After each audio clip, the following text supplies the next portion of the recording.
Hello, and welcome to Addicted Like Us, a podcast discussing all things written by Krista and Becca Ritchie. I'm your host, Haley, and today I have Zoe, aka Dear Reader Zoe, with me to talk about Long Way Down, Book 9 in the Addicted series. Before we go any further, this is part 5? Yes, part 5 of the Long Way Down discussion. So make sure you've listened to the first 4 parts before you listen to this one because you will be very confused by the timeline. A quick recap. I'm Haley, a longtime reader and lover of Krista and Becca's work. I'm also a part-time illustrator, and I had the privilege of working on the special edition covers for the Like Us series. Now I just love to spend my time talking about all my favorite books, aka anything written by Krista and Becca. So the Addicted Like Us podcast was created so I can sit down with friends and discuss all of our thoughts. So let me reintroduce you to Zoe. Hi, I'm so happy to be here. Like Haley said, I'm just a massive fan of Krista and Becca and all of their books, especially the Addicted series, because that's kind of what started it all. And also, it's what brought Haley and I together, especially the Razy book. So this is super, super special to be here. And it's just been a wild ride discussing these two. It has been a wild ride, and we've already mapped out what we're planning to talk about today, and it's going to be a roller coaster. Have your tissues ready. Yeah. For the happy Definitely. and the sad I've got tears. mine. So, a quick catching up. Reich and Daisy are engaged. They are trying to have a baby. Rose is pregnant. We've talked so much in this book. I don't know. We're like halfway through. Yeah, we are. So I don't know what to talk about at this point. So Basically, maybe the big thing is that there's like a lot of backlash currently to the core six. Yes. And alongside all of their personal stuff, they're dealing with, a lot of public hatred and abuse from the paparazzi and the so-called fans, as we like to refer to them. Yeah. I also had another thing that I wanted to say. So you mentioned Rose. Rose is pregnant. Daisy has a new bodyguard that she's still trying to get to know and semi-trust. The Reich and Low stuff.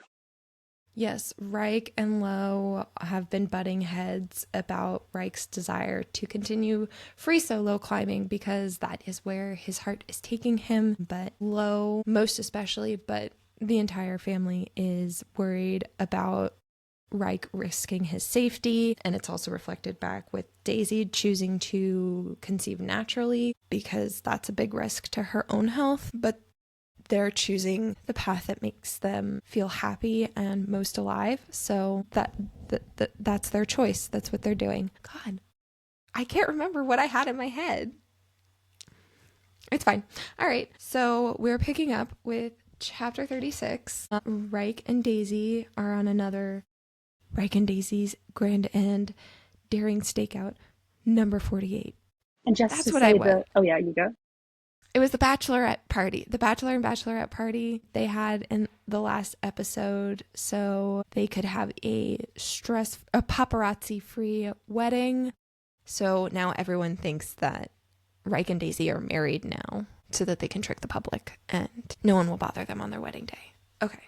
Yeah, because it was February, because it was a joint bachelor and bachelorette party with Daisy's birthday.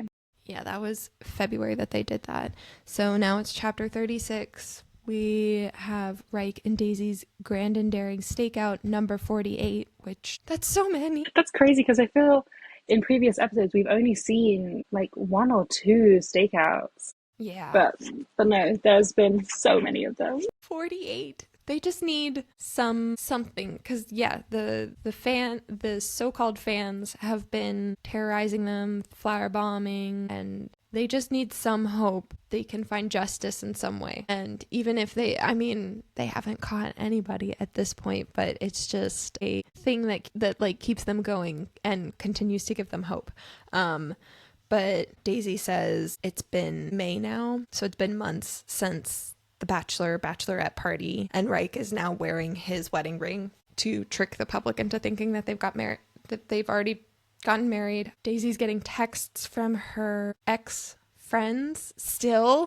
These two She's evil like, I don't people. know how they keep getting my number or finding ways to text me, which they suck. Yeah. And it's crazy because she also mentions that she's talking to a lawyer about a cease and desist. She's obviously blocking them over and over again. But these two, they're psychopaths. They're just something's insistent just, and they're finding a yeah, way. yeah. It's crazy. So something's just not right in their brains. Um, so they are currently sitting in the car outside of where are they? It's a hunting and camping store. I didn't know if they called out which store it was, but hunting and camping. They're in the car and they've been in the car for a while. So these two like to move around and just be free, and this is a confined space for them. So they're starting to get, Restless. yeah, that's a Daisy's good word. definitely not happy sitting still anymore. No. So she proposes to Reich that they should get another dog. She thinks Yeah. Coconut looks lonely and they should go to the shelter and pick out another dog. And Reich is like, this isn't about getting another dog, is it? No, and that's, I mean, he could obviously sees right through her always, but it's just Yes.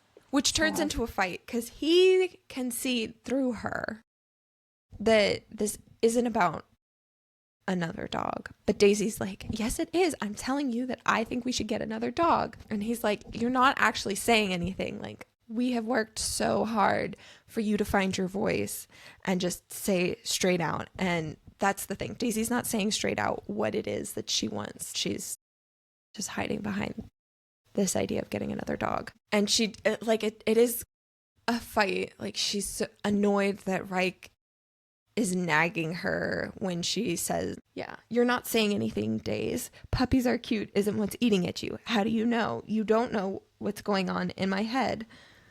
And he like tries to touch her and she like whacks his hand off. Or he tries to touch her seat and she whacks his hand off the seat. And she's like, they're not in a good headspace. Because again, they've been trying to get pregnant for a long time. It's May and she's still not pregnant. A year, because I think the book starts in August. Yeah. Yeah. It's been almost a full year at this point, but Reich does get it out of her that no, this isn't about getting a new dog. She wants a baby and they don't have a baby yet. I do like that he says, when you said that Daisy says, you don't know what's going on in my head. Reich says, I'm trying to get you to fucking tell me. Because we've talked about that in previous episodes, that they have, you know, like any couple does, they have moments that aren't as great or they're more tense or they have little arguments. But one thing about Razy is they always, like, they're so communicative and they'll always be like, no, we need to resolve this. We don't want to let it fester. We don't want to let it sit in the background. Tell me what's going on. Yeah. It's always so good. And Reich is always just like, you know, he's obviously known for being super, super blunt and honest and just immediately like on it. But it's so perfect, I think, for Daisy to be able to be pushed to be like, no, you have the freedom to speak. I want you to tell me exactly what's going on, even if, you know, he might not like what it is. Right. Yeah. So obviously they resolve that fight real fast once Daisy, you know, realizes she can be honest with him about her feelings and admits that no, this isn't about a dog. I want a baby. But it's cute. They have a little bit of like a donut fight. Yes. And then they have their cathartic screaming. Yes. Yes. Which I love. It's always like, Reich is so encouraging. So I can't hear you, Calloway. And encouraging her to use her voice. Yes. And we've seen it in previous parts of the book that like they just need to let out their emotions, even if it's not like it's not actual words. It's just like, let it all out. They scream. So yeah, they have another food fight. Food fights are a Meadows thing, a Reich and Daisy thing. And it turns into sexy times. Yes. I feel like that happens so much. They always have moments of like intense emotion and passion that turn into other passion. Exactly. It's very them. Yes. Yes. But they finish and there's a knock on the window and it's a police officer asking them to please step out of their vehicle. So they're very frantically putting on their clothes and Daisy's like, right, can we go to jail for this? I think you can. Yes, Daisy. She like, officer is like, do you guys realize what you are doing in this public space? And she goes, is there a law against no public sex? Like, Daisy, public indecency. Aww. Which is what the police officer tells her. There's a fine for... She's worried at first because, like, they don't know what the police officer is going to do. If they Especially with who they are. Yeah. Because it's not just, like, if a police officer knocked on any two random people, it could be very different. Yeah. So he tells them that they're just gonna get a fine. It's an expensive fine. It's $500, which, I mean, yes, to us normal people, $500 is very expensive. For these two, not so much. I was gonna say, but while they're in the middle of this police officer writing up their citation, who pulls up? Some reporters, of course. How the hell did they find them?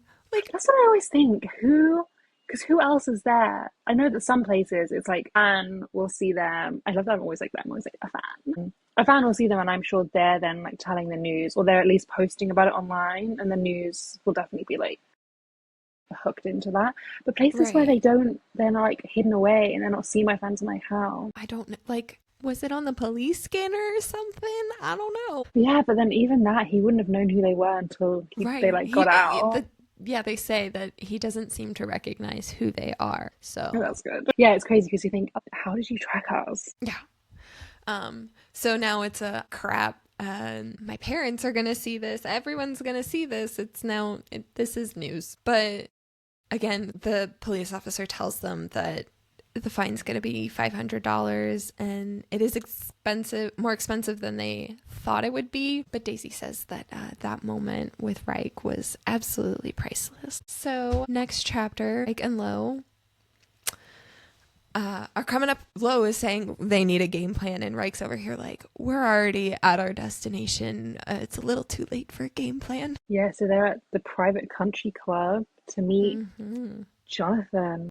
Yes, that was something I forgot in the recap, that Reich has discovered he has a half sister. Willow is his half sister, and she is Jonathan's daughter. So she's Lo's full sister. Yeah. So for the first half of the book, it was Jonathan going to Reich and asking him, how do I approach this new child of mine? Them trying to protect Willow from Jonathan, because we all know how Jonathan behaves.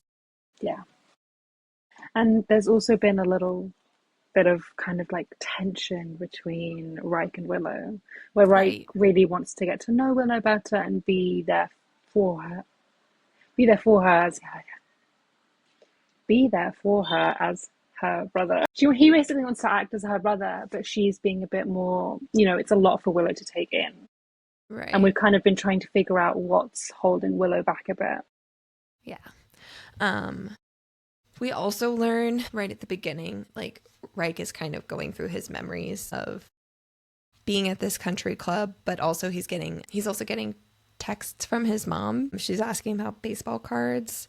So he's like remembering how he used to call these baseball cards his friends, because he really couldn't have any friends because he wasn't allowed to be Sarah Hale's son in public. He basically wasn't allowed to have any parents to basically protect Lo, because Lo was a bastard. But we learn that Reich had cut off his mom after she had, put the whole events of this series into motion.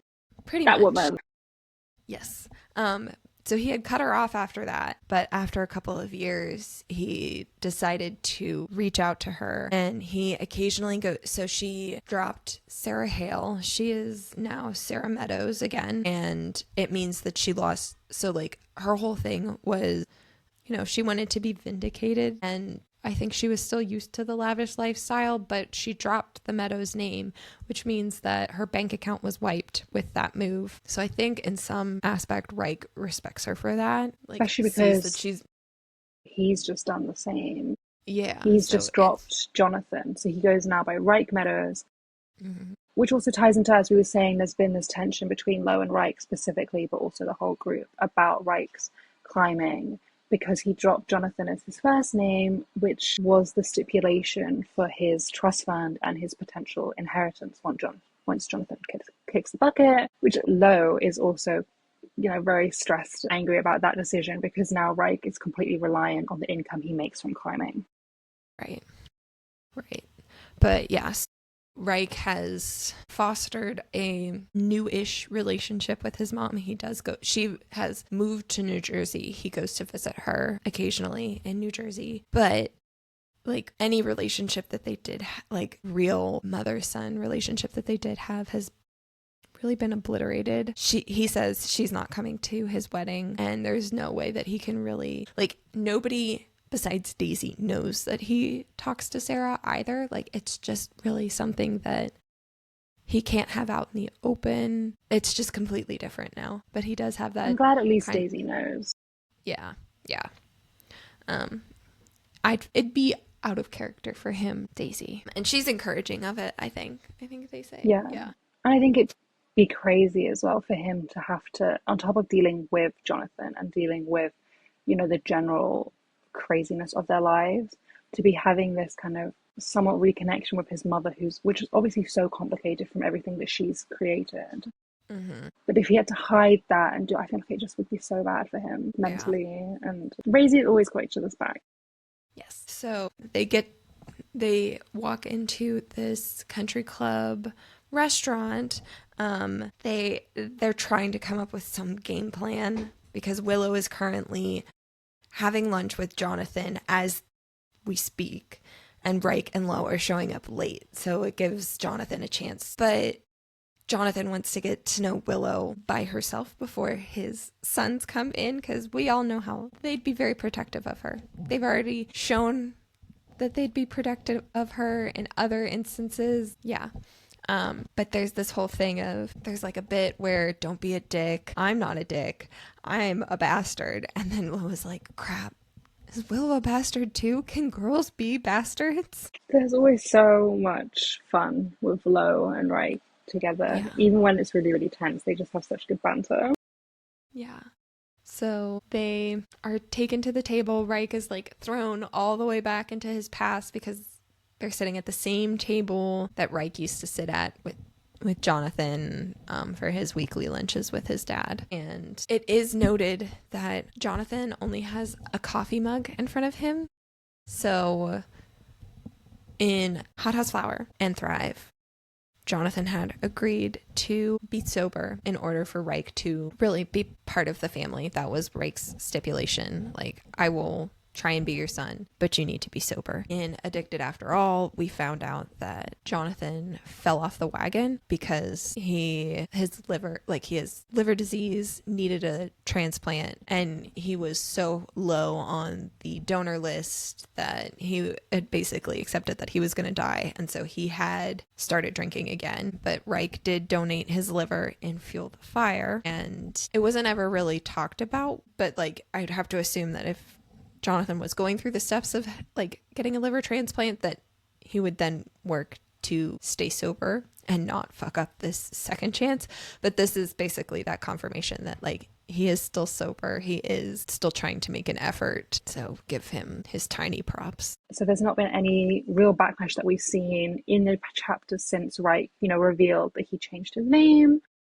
Yeah, that was Christmas time, so it's May now. Yeah, you would expect to have heard maybe like Jonathan had sent a text or something, that he would be angry, especially since it's tied to his trust fund. We haven't really heard anything. And obviously we can see that while Jonathan, is a pretty awful person in the past and he's not really great, he is trying.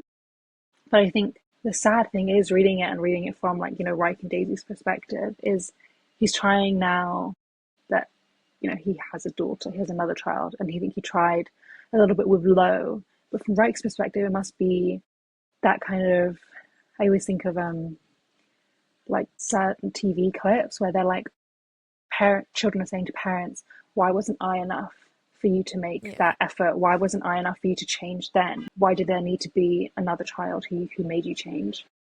Right.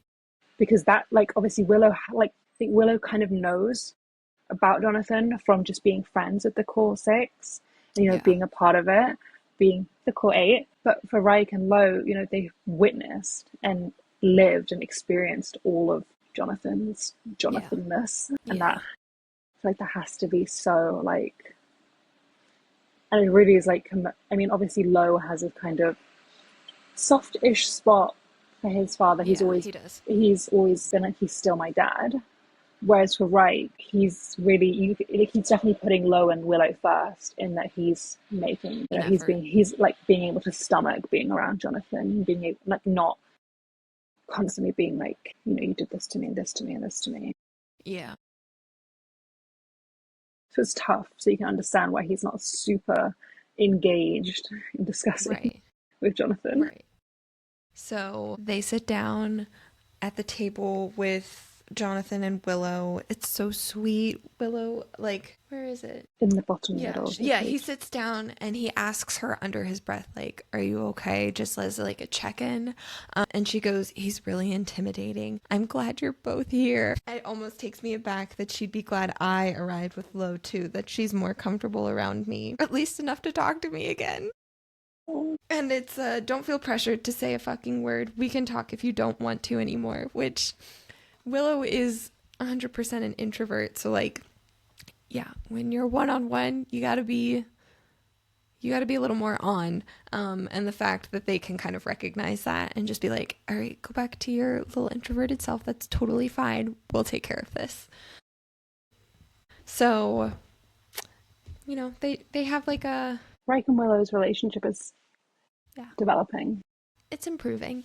We like to see it. Lo is also like, "How is this going? I don't see any tears, so I suppose that's good." And Jonathan says, "Hails are stronger than that." And Lo responds with, "Hails are made of glass. We're sharp, but we break easily." One, Reich notes that he is classifying it as a hail, and he doesn't identify himself as a hail. He sees himself as a Meadows, and he knows that Lo recognizes that too.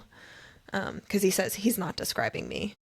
It's not the first time that I've settled with the fact that I'm not a Hale. So there's that. For saying something that contradicts what Jonathan said, you would in the past have expected him to like have something mean to say back to Lo. And Jonathan just smiles and laughs and says, "I'm glad you're here today, Lauren." And then, I mean, as Weird. you were just saying, he also says, "You too, Rike," and then looks to Willow, and maybe he's getting up there in age. He had a brush with death with his Yeah. liver failure. Yeah.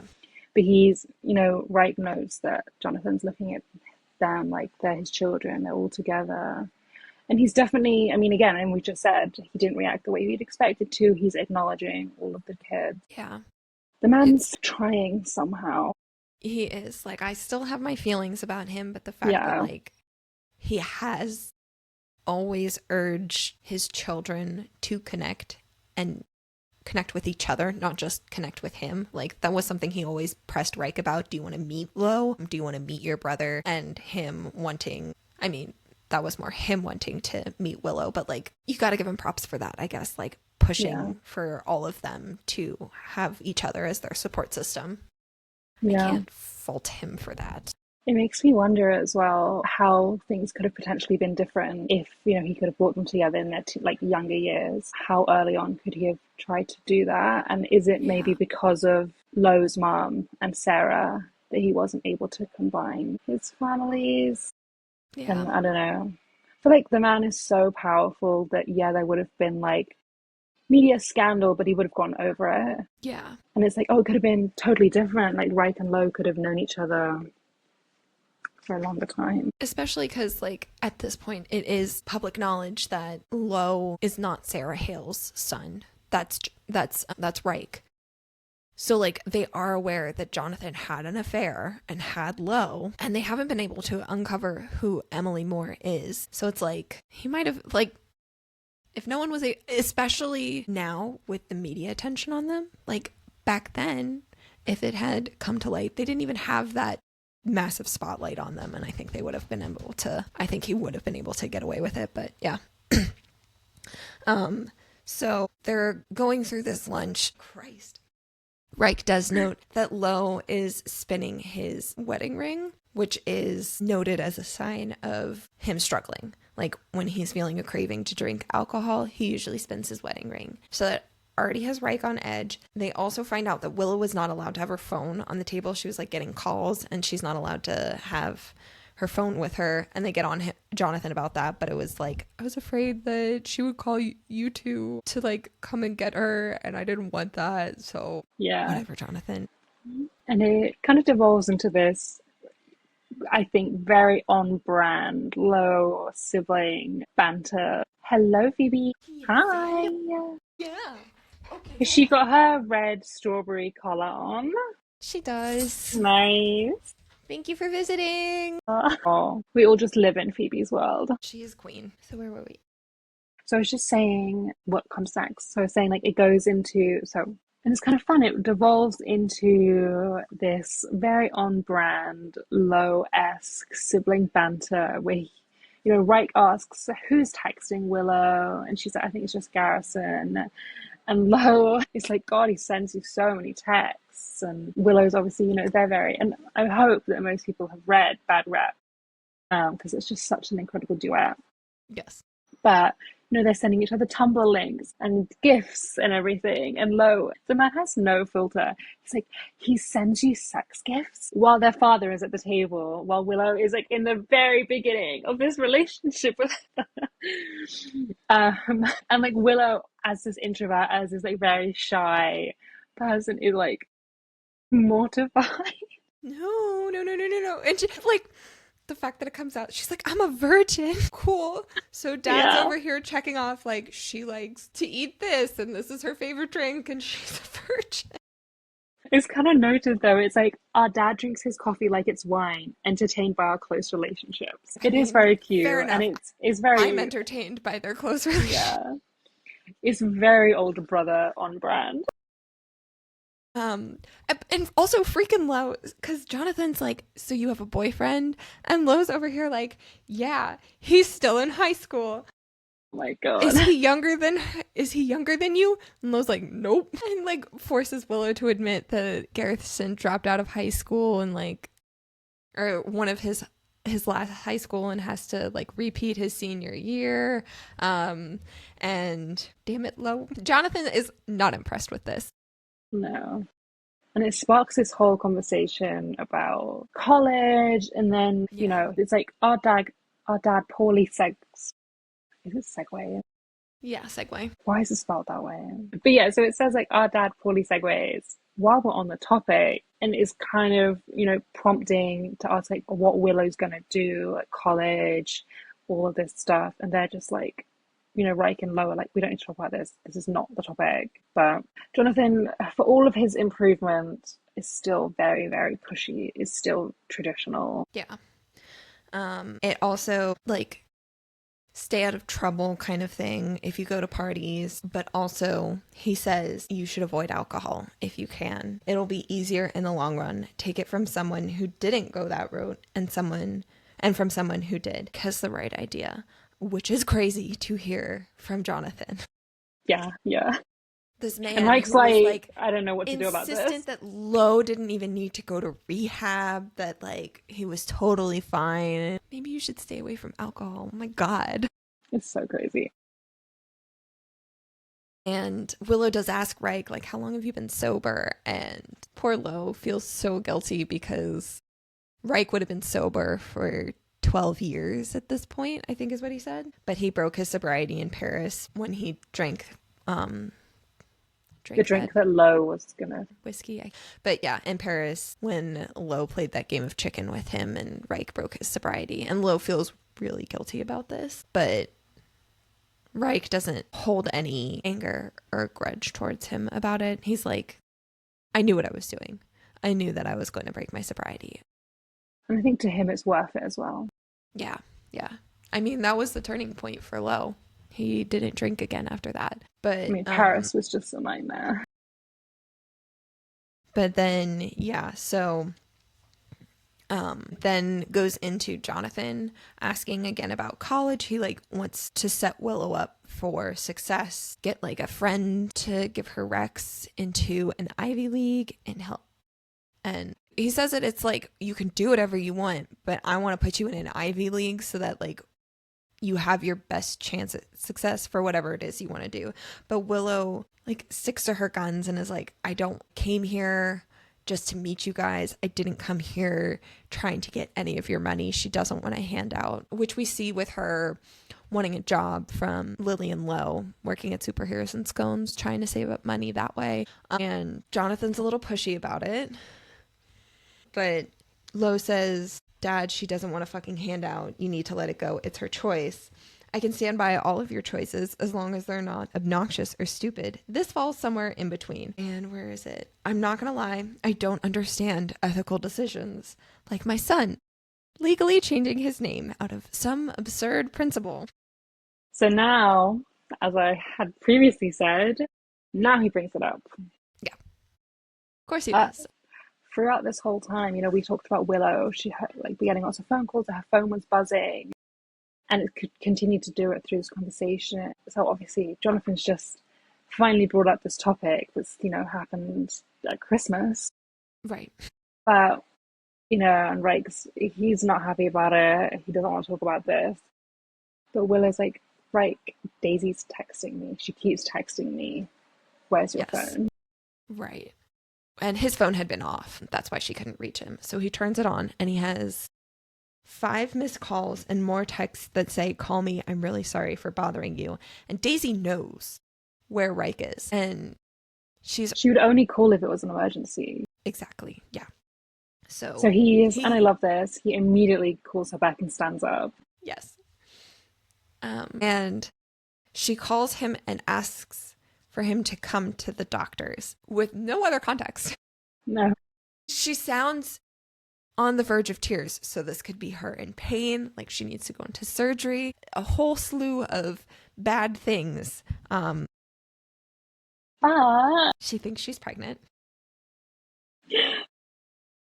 And they've had so many moments where they think that she is pregnant and their hopes have been dashed. She's still not like incredibly optimistic, but it was messing with her head. So she said she needed to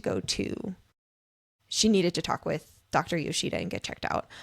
But she doesn't want to be alone when Dr. Yoshida tells her that it's not going to be good news again. She just wants Reich there as her support system, and he's happy to do that. Yeah, he notes that last time, I think after the Cobalt Inc. charity ball where Daisy took a pregnancy test and it was positive, but then it wasn't, that she was crushed, and he just wants to be there with her regardless of the result. Right. But she's like, no, like I know you're busy. I don't want to take you from this, but I just needed to know. He's like, oh, obviously I'm gonna immediately come to you. Aww. Don't be silly. So he gives like an excuse that Daisy is emotional in therapy because nobody besides the Corsicks and Willow know what they're. I assume Willow knows. She has to know because she's Daisy's best friend. But the parents don't know that Reich and Daisy are trying to have a baby. So he can't tell his dad about that. So he has to lie and say that Daisy is just emotional in therapy in case it gets back to Greg. But I think Lo can tell that it's not that. And he's like frozen his car. He's just like, just go. Yeah. And Reich is he like, does go. My heart has never beat fucking faster. So it's chapter 38 now. Daisy is sitting at the doctor's. They're like trying to keep the mood light, doing like knock jokes. But she's like, I just need to prepare you that this is 99% nothing. She's trying to apologize. She always tries to apologize to Reich. Like, I'm sorry that like potentially our hopes are up about this. I'm sorry that I pulled you away from your lunch with your dad and your siblings. But he's like, don't fucking apologize. He's upset. He like covers her mouth and says fucking stop. I touch his wrist, pulling his hand down, freeing my mouth. He lets me pretty easily. That's Reich for you. But yeah, they do note that it's been almost a year of trying and pushing through all the hard days and then having all these like false hopes. Yeah, and she's like making a paper palm tree and it's like the worst palm tree she's ever made and it like droops in her hand. It's not setting up a scene of like cheerfulness and happiness and hopefulness. They're ready for the bad news. So Dr. Yoshida comes in and she says he has a face like Connor Cobalt. Like you cannot read his face. You don't know what he's thinking. And he asks like, I hope you've both been well. And Daisy talks about how like she thinks, yeah, you've probably seen how we've been doing in the news because of their trip to the sporting store, hunting and sporting store, where, you know, the people caught them. And there are some really upsetting headlines. One that thinks that Lily was in the car with Reich instead of Daisy. Fucking bullshit. Just this continual, like, evil rumor. But there's also one about their wedding, which is kind of good because obviously the whole thing about having this like bachelorette and posting about it so much in February was so that they would think that by what time it is now, May, that they're already married. So it's good news in terms of Yes. that. Like their ploy has worked. Yeah, she says like they Yeah. think they got married in Prague and that they had a chocolate wedding cake. And she's like, well, the cake is spot on. The location, not so much. So Dr. Yoshida like gears up to give them this news. And Daisy's like, you'll stand up again. You're a Calloway sister. I can do anything. So Dr. Yoshida's like, I have these pamphlets for you. You need to read these. And she's like, ready to hear the bad news. And he goes, the following months are going to be very important. Getting pregnant was the first step. Now carrying the baby to term will be your next big challenge. I think the way he revealed that was so crazy. Freaking doctor. Because they're just like, what? They're shocked. Daisy's like, I don't understand. And then Dr. Yoshida finally smiles and says, congratulations. Yes. But I feel like this man could have started with that. A smile Just on his like, face. This is relax good her. news. True. Yeah, is the stress good for the baby that you've been? He knows how hard they've been trying and all, like, because I think after Daisy had that test in the like convenience store bathroom, she went to Dr. Yoshida and he obviously found out it wasn't, and everything. Why would you come in with your doctor face and not immediately just come in like smiling? Relax them. Right, like your whole job is to get her pregnant, and like you did your job, and you should be happy, and they should be happy. Dr. Yoshida, buddy. He's being too professional. But it's so cute because, you know, like Daisy starts to tear up and just being like, how? Like, are you sure? Like, are you 100,000,000% sure? And he's like, yeah, I ran the tests. You're without a doubt pregnant. Just She's like it really, really confirms for her. And it's just like, so she's 2 weeks along, and then she looks over at Reich.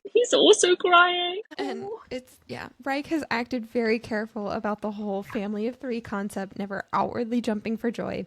If it never came true, he didn't want me to feel like I wasn't good enough for him, or that I had denied him something he could obtain elsewhere.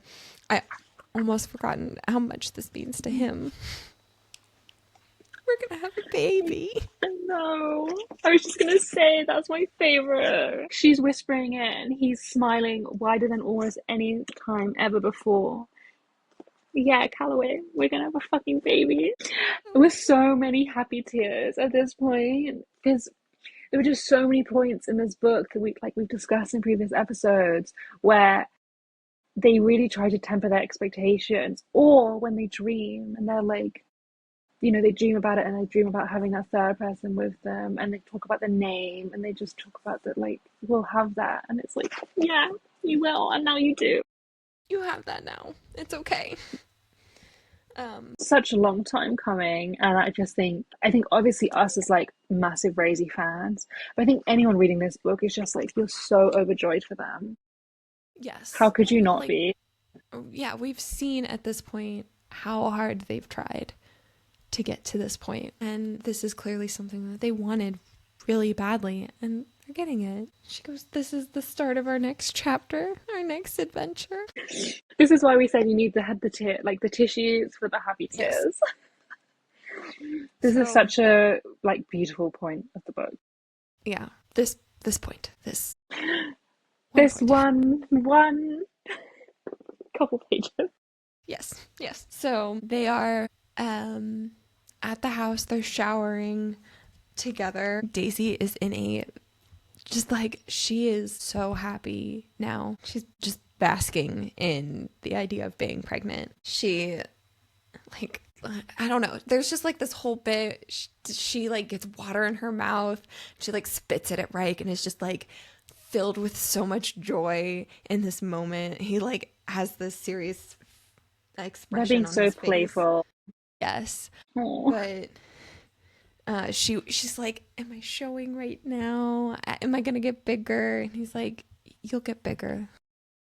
I think she's like a month at this point, because Dr. Yoshida had said that she was 2 weeks, but she would come back for the ultrasound. And then they said like it's been 6 they've weeks. just had the ultrasound. It does. She's at 6 weeks. It hasn't been 6 weeks. She's at 6 weeks. Yes. Nice. But yeah, so they obviously previously they had said like they really want to cool their baby mini Meadows, but they don't want to find out the sex. So, you know, they have, obviously we kind of know they have that mini name, but they're going to Yes. leave it up to be a surprise, which I think is very on brand. And Very on brand for them. just like so happy they've had, you know, time's progressed. And I don't know at this point if we know if they've even told like Rose and Lily. Yeah, I don't know. That is one thing that we don't actually get on page, and I would really love eventually, maybe, Krista and Becca, a bonus scene. Maybe, please and thank you. Daisy telling them, oh my god, that would be the perfect bonus scene. Do you remember when we made a list of like all the bonus scenes that we wanted? Yes, I still occasionally go back to that list. But yeah, so Daisy is just like, she's just in a really, really happy mood, and it turns into arousal. She wants to have sex with him. So Which is like, you know, as we've discussed, very special for her because it's not yeah. that But frequent of a thing. yeah. So he fingers her, and she's like, you can push in and like come inside me, but he doesn't do that. And she notes like they have had significantly less sex since she found out, and she's like, does it bother you that we're not having as much sex anymore? And he's like, no, that was my whole thing. Your pleasure is my pleasure, and you were not enjoying it, so I wasn't enjoying it. We were doing it for this moment and having this kid, but that was it. Like, we got there, and now I'm totally happy. Because just take it as it is, because also like we noted this that they didn't always have penetrative sex, but now like they had to. And again, like you just said, like it was rarely pleasurable for Daisy. So now it's like, you know, right, he's not like that. He's never pressuring her, being like, I want to. And then if she's in the mood, well, it doesn't have to be that. They can do other things, which could potentially be less painful. Like, you know, penetrative sex is still likely painful to Daisy. Even when she's aroused, sometimes it's painful. He always thinks of her first, and I guess that quote is just like so iconic. Like her pleasure is his pleasure. Yeah, he says it in Italian. She goes, you speak Italian? But then how many languages does this man speak? Like French, Italian, Spanish, Russian, okay, and then English. Yeah. Does one of them, is it Connor who speaks German? Mm-hmm. Yeah. So Daisy gets on her knees and she's like, I want to give you a blowjob. It's been a long time since I gave him a blowjob. I told my sisters I'm not a fan of them, and that fact reached his ears. So now I think he envisions me hating it whenever I try. You fucking hate it, he retorts. See? But yeah, I mean, we remember the blowjob from Hot House Flower. Oh dear. The last time we saw that happen. And she's like, I have this theory that like they get better in time. What if I didn't like it then and I like it now? And she's like, he's thinking about it. I can see it on his face that he's thinking about it. And he looks down at her like, fuck no. Also because I think he always supports her theories and loves them. And this one he's like, I already hate your fucking theory. He's like, no, don't try to convince me. No. But it's just, again, I feel like they always have bad timing. Because who's knocking at the door while they're having this conversation? Which I would just like to talk about the fact that are they not in their house? Why? Yes. What do they need him? Access to their house. Who let him in? Because they're not just in like the bathroom. They obviously have an ensuite, so he's in their bedroom. What's wrong with this man? Lily and Lo, I need to know, did one of you let this man into the house? Why? I know. Why does the bodyguard have access to their bedroom? It's so crazy. And she's like, I mean, so Daisy's like, she locked the door. And I think this means the bathroom door. So, I mean, because that would be insane. I think, like, even if you were a fantastic bodyguard, I'd be like, fire you for coming into the bathroom when you know we're both in there. And, like, we haven't called out for help. Unless the house was burning. Through which, you could just say that through the door. She's like, I locked the door. And they're like, did you call him? And he's like, no, did you? Yeah, so he's knocking on the door. He wants the wedding itinerary. Literally all of the other bodyguards. Props to the other bodyguards, because I could see Price being like, well, can you give me the wedding itinerary? And they're like, nah, man. If they didn't give it to you, I'm not going to give it to you. It also makes me wonder how they receive him, because he's obviously, I think, a lot younger than the rest of them. Right. And like other bodyguards, they must have their own gossip, and they can be like, well, they don't like him. Like, yeah. The The bodyguards are a clients, gossipy bunch. they're not liking Price, so do they not like it?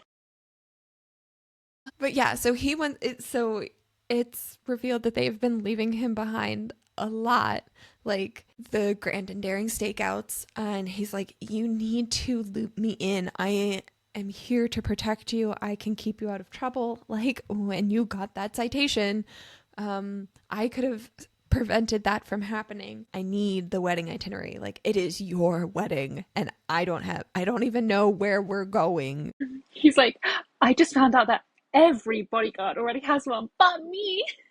You just imagine he's what 22, 23, him being like sloppy and be like, no. But it's also noted that, so they left him behind when they were going to see the doctor and when they went for the ultrasound. And they've decided, obviously they didn't tell any of their parents, but they've decided to tell Daisy's parents after the wedding. So when she's 10 weeks and she's afraid that, because Greg Calloway, Daisy's dad, he's not like super anti their relationship, but he obviously has critiques. And says, like she's afraid if she tells her dad that they were trying to have a baby and now she's pregnant and she's so young, that he won't come to the ceremony. And obviously, I think out of all of the Calloway sisters, I don't know about Poppy, but out of Rose, Lily, and Daisy, Daisy has the best relationship, or she's still closest with their parents. So she would really Yeah. like them to come. Yeah. Which I think is crazy because the way Samantha treated Daisy at some points, I'm like, No. Yeah. So Price is very frustrated. He's like, your old bodyguard, Mikey, he's not coming back. I am here to stay. You need to treat me like your permanent bodyguard. I need all of this information. What else can I do to prove to you that I will protect you? And Reich and Daisy go back and forth of like, should we give him the itinerary? Like, if we give it to him, what is Reich's reasoning? If we give him the itinerary the day before the wedding, he'll have less fucking time to leak it. If we give it to him now, it's a good test to see if he would leak it. So they're debating, and Reich looks to Price and is like, did Greg ask you any weird questions about yourself when he hired you? And he says, he asked me if I like snowboarding and water sports. He also wanted to make sure I wasn't afraid of heights and that I was willing to try new things. Of course, he also asked if I'm single, my dating history, which Reich does not like hearing. And he says, you don't understand. Pairing bodyguards with celebrities is a lot like matchmaking. Daisy lives a single, unattached lifestyle. No offense. And Reich he loses is it as so expected. mad. Yes. Well, kind of not as expected, because Daisy's like, has been like, Reich is saying we're not in a fucking open relationship. She is attached to me. She's not single. I'm not fucking her sister. And Daisy's like, Reich has usually kept his cool with rumors like that. Like it rolls off his back, but it's this instance of bringing Daisy into the mix and like she's unattached from Reich Yeah, that he hates. definitely. I think it's more maybe Fuck this yeah, rumor. I hate the definitely. rumor. To Daisy, definitely it's a surprise. Maybe it's like Yeah. to me or like the readers, you'd be like, if someone said that to you or like your Right. boyfriend, it's a very Yes. valid reaction. But you're Right. so Yeah. right. Reich has been very, very well tempered. Like he's really kept it in and has never really, I think, because he can see how much these kind of rumors and this kind of stuff affects Daisy, but he hasn't shown it that much. So it is a surprise to Yeah, him because to, I think we saw it in like one of the top, like their first Grand and Daring stakeout when they had the magazines, and Daisy was expressing to him that like, I don't like seeing these rumors about you with my sister.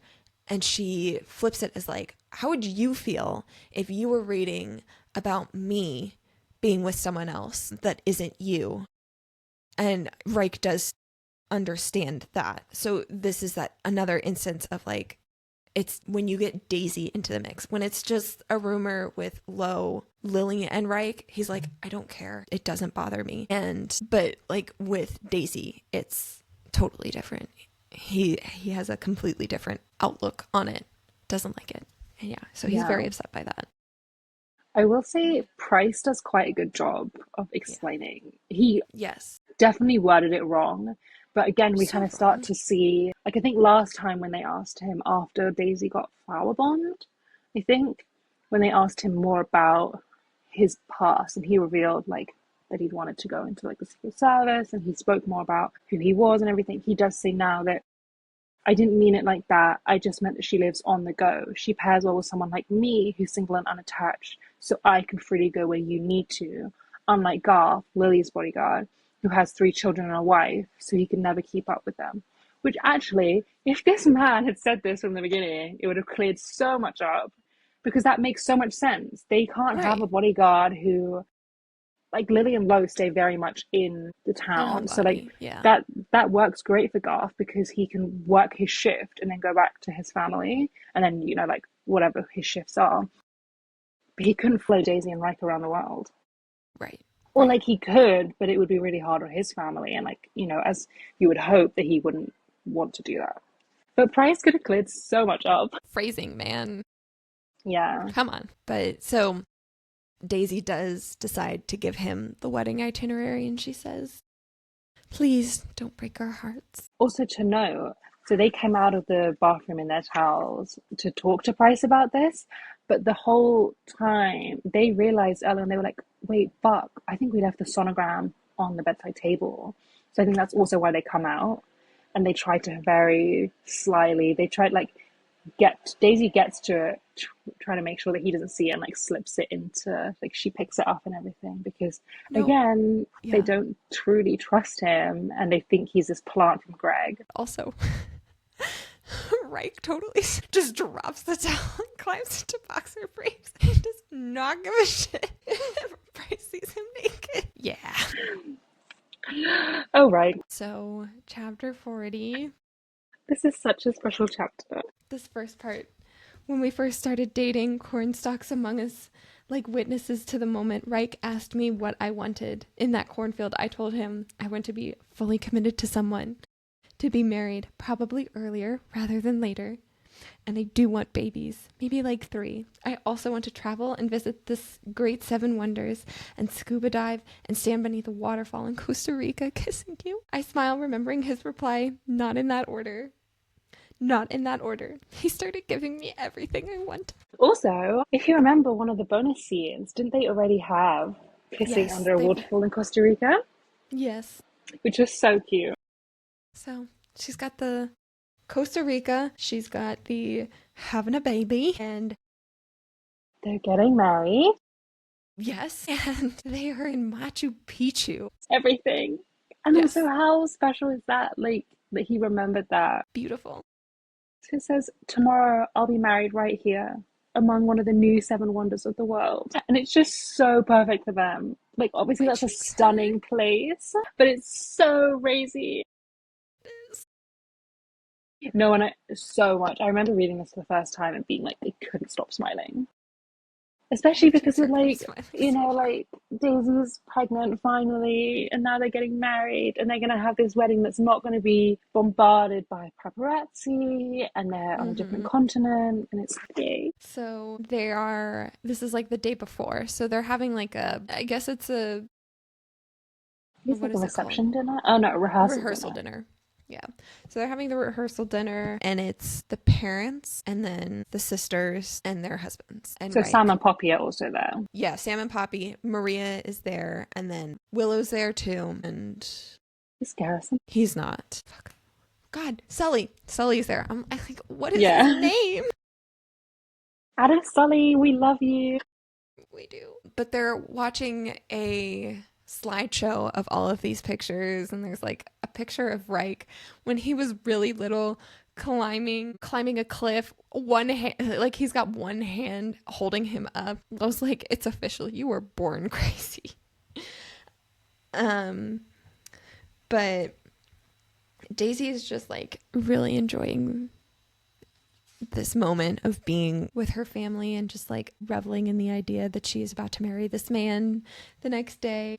She's like, he's touching you. Your future husband is touching you, Daisy. Yeah, and just the energy. She's just taking in the energy. It's electrifying. And we get a little Sully and Reich banter. Like, we get insight. Daisy says Sully is the insight into who Reich was as a kid because he knew him way back then. But it's so cute that like he's like, our instructor took the photo and he so conveniently cropped me out. And Rex like, you were way behind me. And it was because he's saying that he cropped me out because it was ginger bias, but it was because he was so skinny and small compared to Reich that they needed to like match them up better with their weights. So Sully's like, see, skinny bias too. He's just so funny.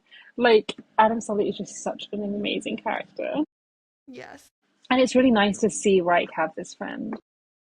Because I think, especially towards the beginning of the book, when we see Reich, and he has these, like, kind of friends from the track team and, like, from college and all of this stuff, but they weren't They real were all friends. very surface level. They all betrayed Yeah. him. And then it looked like, he really didn't have very many people, because also he was kind of in with, well, it was Lo and the Calloway, it was like Rose and Lily, Daisy kind of on the outskirts, and Connor kind of coming in. But yeah, he didn't really have that many other friends. So it's really nice to see, like, he has this childhood friend who's stayed with him this whole time. And the slideshow is just adorable. Yeah, it flips to like a Halloween. Daisy's dressed up as Colonel Mustard. Rose is Miss Scarlet, and they had I think it was Miss Peacock, but we had a Miss Peacock too, but she bailed last minute because it was her best friend's birthday. So cute. So Daisy is taking it all in. She notices Rose. Rose is like 30 weeks pregnant, and the doctor did clear her to travel, which she's very grateful for, but it is like the last week that Rose is going to walk in heels. But she can see Connor like talking to her in French and asking, like, he's asking questions, and she looks over at Reich like, translator, please tell me what's going on. But she keeps getting distracted the entire, like, she has these moments and then she goes back to, we're getting married. It's just so cute. So It is cute. Like, we've had, this reminiscing between Adam and, well, Sully and Reich, and then this reminiscing of, like, the three Calloway sisters as kids. I don't know where Poppy was. yeah. Just being cute. And then obviously Lo and Lily as kids. Mm-hmm. And it comes back. Yeah, it is always so cute. Like, Daisy's just so overwhelmingly happy about it. And it's just like, I'm so happy for her finally. Yeah. So, yeah, and Reich even says, you look lovesick, Calloway. I think this must be the best sickness there is. See, her cheeks hurt too. We've all got big grins on our face. But then Greg stands up. He has a surprise to announce. I like this banter, though. What's the surprise? Are we all going to be assholes and millionaires? Oh, wait. And Connor points at himself and goes, billionaire. But there's like their flirty banter, and she notes that like Jonathan like witnesses the way these two talk to each other, but like doesn't have anything to say because in the past he would have had mean things to say about Lo and Connor's relationship. Yeah. But Greg basically reveals that in August he would like the entire family to travel to Utah and go to Zion National Park for Reich to climb Desert Shield, which we didn't bring up in the recap, but they were trying to find a cliff face that Reich would climb that was relatively safe for him to climb, but still have like this wow factor. Yeah, because the board was like bringing up all these ones, and Reich was like, well, I'd need a year to prepare, or I'll die. And they were like, oh, it's so much money. And he's like, I'll die. Yeah. And Death. there's a whole thing, and I think that's why it's kind of full circle with Greg, because Greg was like, I want you to take this seriously, like, you're marrying my daughter. Yes. And he was like, I know we spoke about it, and we were like, do you want your daughter's fiance to die? Right. Because you want money? Like, yeah, do you want your daughter to become a widow? Yeah. Weird. Okay. But they clearly worked it out. Yes. So he's decided on Desert Shield. Sully starts smiling like he knows what. Well, so they're going to Zion National Park. Sully starts smiling like he knows what's at that national park. He mouths to Reich, bring me. Reich rolls his eyes but nods and shakes his head like, why are you even fucking asking? Of course you're coming. Something to remember for later. Desert Shield is the cliff face that he's going to climb. He also, he's like, Moonlight Buttress, Moonlight Buttress is a way harder climb. And like, it's higher, but like, they're going to go with Moonlight Buttress is a pitiful name, and you've already free soloed it. So he's already climbed it. They want a new cliff face, and it's still like 1,000 feet of ascension. So Also, still very Jonathan impressive. said that Yes. is tuned into Reich's career. Yes. Like, Yes. the man is making like tiny little incremental improvements, but So Reich agrees that Desert Shield in August, that's going to be their thing. He also like is Sully is obviously coming with me. He's gonna like, you're gonna get paid. This is a job. You're gonna like help me climb this. And then yeah, because Sully explains like he helps Reich clean his path and climb it together a few times, so that Reich really has a feel for it before he free solos it. Which, yeah, yeah. So done deal. They're doing Desert Shield in August, and then Samantha says, "Anyone have any other surprise? Like, what were you expecting the answer to? I want to know how did she know to yeah. ask this?" She's got a comment, so she like opens the floor to be like, does anyone else More have anything to surprises. share? Freaking And Sam. Sam, oh Sammy. my god, this man. He goes, do you know the sex yet? And And they she's can't like, really I play it thought he was off. asking Rose. He's looking straight at me. Poppy is like, stop, cut it out, leave the subject now. Never He mind. tries to really bring it back, but he can't. It's too late. That Someone's is already not a dropped their question you knife. can bring Like, back. no. And I think it's obviously pretty clear that he was looking at Daisy, like everyone could see. Yeah. So she So looks at her parents, who are like, her mom's sat there like this, like she's choking. Her dad's as pale as the tablecloth. Because towards the beginning of the book, I think at the engagement party that Samantha threw to them, Greg says to Reich, like, in like 10 years or so when you want a kid or something, and Reich, says something like they don't want to wait that long. And Greg tries to say, like, don't push her, like she's still so young just because you're older. But obviously, Reich and Daisy have already discussed this. It's not right. Reich pushing Daisy, but Greg feels like, even though her parents have kind of accepted the age difference, I think from that bit at the beginning of the book, it's like Greg felt like it would be Reich pushing for Which is them to have a crazy kid too, sooner. So because that's he why they were also knows. hesitant to tell her, to tell Yeah, but them. like he knows. Like the whole thing is not even just that, like, obviously Daisy would like to be a mom, but like her body is on a timeline too. She talks about that before Dr. Yoshida tells her that she's pregnant. Like her body's on a timeline, and she needs to get pregnant soon. And her parents know that bit. They know that she Yeah, had surgery, that she has fertility issues. And Greg's over here like, she can take her time. It's totally fine. No, there's a timeline here. they definitely like really see her as like the baby. Yeah. They're not ready to let her go. Yeah. So, But yeah, so Daisy says, surprise, I'm pregnant. And she's like, please don't be mad. yeah. I think her mum, though, her mum's like, Samantha's like, are you positive? And Daisy confirms that she's 10 weeks. And Samantha immediately, okay, Samantha is not a great person. Just everyone knows this. No. But she immediately stands, doesn't even ask who knows. Tears brim, and she comes behind my chair and gives me a side hug. She even kisses my cheek because she thought I couldn't get pregnant. I'm so happy for you, honey. Which, I'm like, that's nice. but yeah, Greg is in shock and he's like, but you're so young, Daisy. You're only 21 and you have your whole life for babies. This isn't you. You've never been this type of girl. You could never just stay at home with a baby. And everyone's like, what the fuck are you talking about? Everyone's Yeah, like arguing with him. And Reich's like, hey, let Daisy speak. Which, no.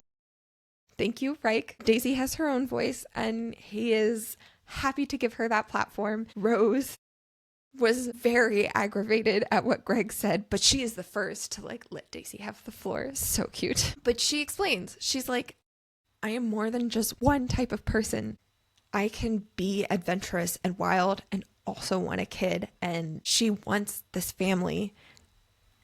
And this isn't just like some passing trend, like this trendy thing that she wants just because her sisters have kids too. Like, and she says, I could have given, like, this was so hard. I tried for a year. This was not an easy thing to have happened. Like, it wasn't easy for me to get pregnant, and I could have given up at any point because that would have been the easier option, and I didn't give up. And this is very important to me, and I need you to understand, like, this is what I want. I think it's really important. She says this was my choice as much as it was his. Yeah. Oh, and she's like, I'm not defined by backflips and racing toy cars down the road. Because obviously, I think that was brought up earlier where she said like her dad about her like learning to ride a bike down the street where they used to live. So Daisy's like, do you hear me, Dad? Please. She goes, I'm building a camp. Just, Samantha opened a can of worms by saying, does anyone have any more surprises? It goes, Jesus Christ, Daisy, are you trying to give your father a goddamn heart attack? But yes, so she shares that she's creating a summer camp. He asks where she got the money, and she says it's all of the money from her modeling, not her trust fund, right? It's not her. No, she says, I used all, because he asks, did you use your trust fund? I used all the money I made from modeling, but I'm responsible and I do have some goals. Greg touches his forehead like his brain is about to explode. He's just... Samantha was still hugging Daisy, by the way, and now she's like, hurries to his side. Let's discuss this when we return to Philadelphia. But Daisy knows that her mom is actually really happy for her and her pregnancy, so she doesn't really care about the summer camp. Right. And Reich assures Daisy, like, their wedding isn't ruined despite how her dad reacted to that. Like, what did Jonathan have to say about all of this? Like, this is another grandkid for Jonathan. I don't think anything, because basically Samantha pushes Greg to head in. They're like, it's late, we have an early... Well, like, no, she says, we have an early morning, let's head in for the night. It's only 10 o'clock. But it's noted that Jonathan follows his friend, Greg. Right. So he doesn't say anything. Jonathan, not even a freaking congratulations. I'm having another grandkid. So, yeah, so it's just all of the sisters, husbands, and Maria, which at one point, I think that was when they, like, earlier, Samantha had asked what friends are coming to the wedding. And that was when it was like, Frederick is coming and Garrison is also coming. So he wasn't at that rehearsal dinner, but he is attending the wedding. But so it's just, they must be arriving like that evening or something. Yeah. But they're all, like the younger generation sitting around the table.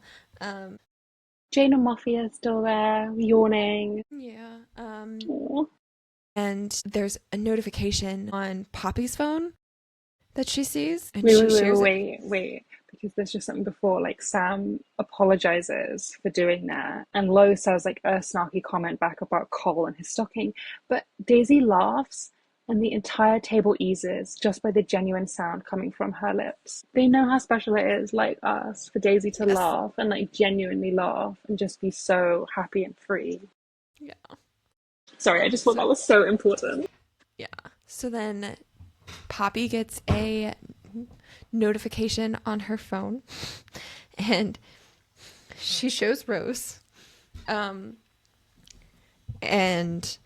it's just some of the girls looking at it. Daisy wants to, like, she's gonna get up and peek over. Lo is like, did you get in Forbes again? Or did Satan finally name you his successor? Sam, buddy, I don't understand. He's like, you were in Forbes? How did you fucking miss that? Is this man not the CMO of Fizzle? I don't get it. What? She's also like your sister-in-law. How? Okay.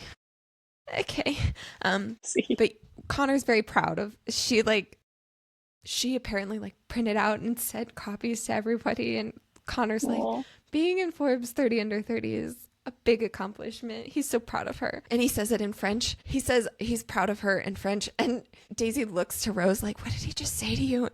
And Daisy's on the ground at this point, and Rose looks at her like, why are you on the ground? Yeah, like you said, she came over to see Poppy's phone. She's just kneeling. And Rose is like, ew, get off the floor. But so then she's like, he told me he's proud of me. So she asks Connor in French, are you okay if I show everyone what's on my phone? He says yes, but then so the guys also pull out a phone to look, and it is Connor on the way, like getting on the plane with the headline. Where is the headline? Oh, here. Yes, Connor Cobalt's penis is too big for his pants. But they put like his photo on the cover or whatever in this article, and it's got a yellow circle around it. Like, here, look, look. Just in case you don't know where it is, it's right here. And they flip to Twitter, and there are all of these Kobalaway accounts that Poppy follows. It's And giving the Lily. overwhelming It's giving. response, it is the overwhelming response from fans. I knew it. Hashtag my husband. So cute. And apparently, Reich had also, I think, was in sweats walking Coconut, and the paparazzi had also taken a picture of him. And Glow. first Reich, now Connor, I'd feel a little self-conscious if I didn't know you two had monster dicks. And Sam's like, all right, Maria, it's time to go to bed. I'm not the one who was caught on camera with a 12-inch. Okay. And Maria's like, is 12 inches big? And this girl, she was just eating her brownie, innocently minding her business. Yeah, all of these. Connor is smiling. She's got no one her age. Like, she has cousins, but they're all infant age. Like, she's on her own, just doing her thing. Yeah. Time to go to bed. Poppy Sam, get Maria to bed, please. I love that she takes her brownie with her. She's definitely like Daisy. Yes. Sully's like, you're not really that big. Connor goes, would it be a surprise if I was? Everyone's like, no. I love I have no feeling. Flo asks, should I be annoyed about this for you? And Connor says, I have no feelings about it. But if you really want to feel something, I'd rather be somewhere around awe and adoration. I'm awed and adorated. Adorated isn't a word. I love that. So Sully said that, and Connor's then like, that's not a word. And Reich defends him with just fuck off. Yes, but I love it. There, like there's that tense bit with the reveal to their parents, but it's always such good times with the younger ones. And then Lo gives a little speech. He says, I've heard that people spend a really, really long time finding their soulmates. It took you too long enough, didn't it? No thanks to me. But I want you two to know from the bottom of my black, decaying heart, I love you both. And the only perfect world has Reich standing beside Daisy and Daisy standing beside Reich. Anything less is fucked up. Remember that, will you? Aww. Remember, Lo. And Daisy's like, it's impossible to forget the kind of love that rattles my bones and screams, I am alive every single day of my life. That crazy love. Yes, it is still the night before the wedding. Daisy has plans. They talk about like they're going to spend the night separately, but she's going to spend some time with Reich. She needs to go back to the suite with her sisters at some point. They have a secret that they plan on doing, and she won't tell Reich secret things, but Reich and Daisy go into the hotel room together because they want to practice their first dance. It's so cute. It also talks about like Daisy did talk with Greg after they all finished their dinner, and she had been planning to ask Greg to walk her down the aisle as like a consolation for dropping these bombs on him, but Reich and Rose both talked her out of that. And I like that she's like, I actually just really want to give myself away freely. Like, this is my choice to marry Reich, and I don't need Greg to give me away. Yeah, exactly. She's her own person. Yeah. It's cute. They have a little very on brand sexy little strip tease, and then they're standing there about to have their dance, and they talk about, because Daisy was thinking about her bump just after the ultrasound, and now she's 10 weeks, and she knows it's very small, but definitely noticeable without clothes, and they're both just like taking it in. It's not just the two of them dancing, it's all three of them together. It's so cute. And just the whole them figuring out the dance is so cute. And what song is it other than Sweet Disposition? Reich and Daisy's song. That's like the tagline to Sweet Disposition. Reich and Daisy's song. Yeah. I wonder if the Temper Trap knows that. They're just like, your song was just taken and given to the fandom. Given to this fictional couple. It is theirs now. Hope you don't mind. And it's, they talk about the fact that like they're not great dancers like Lily or Lo, and it's all Rose who can pull off a waltz. But as the lyrics like throttle me, we're not gliding, we're spinning madly.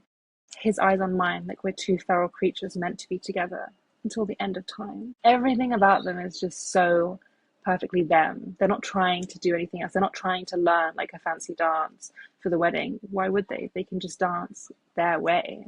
Yeah. It's Yes. just, they do a Just be dip and themselves. everything. Yes. Yeah, so she's like, this moment is ours, isn't it?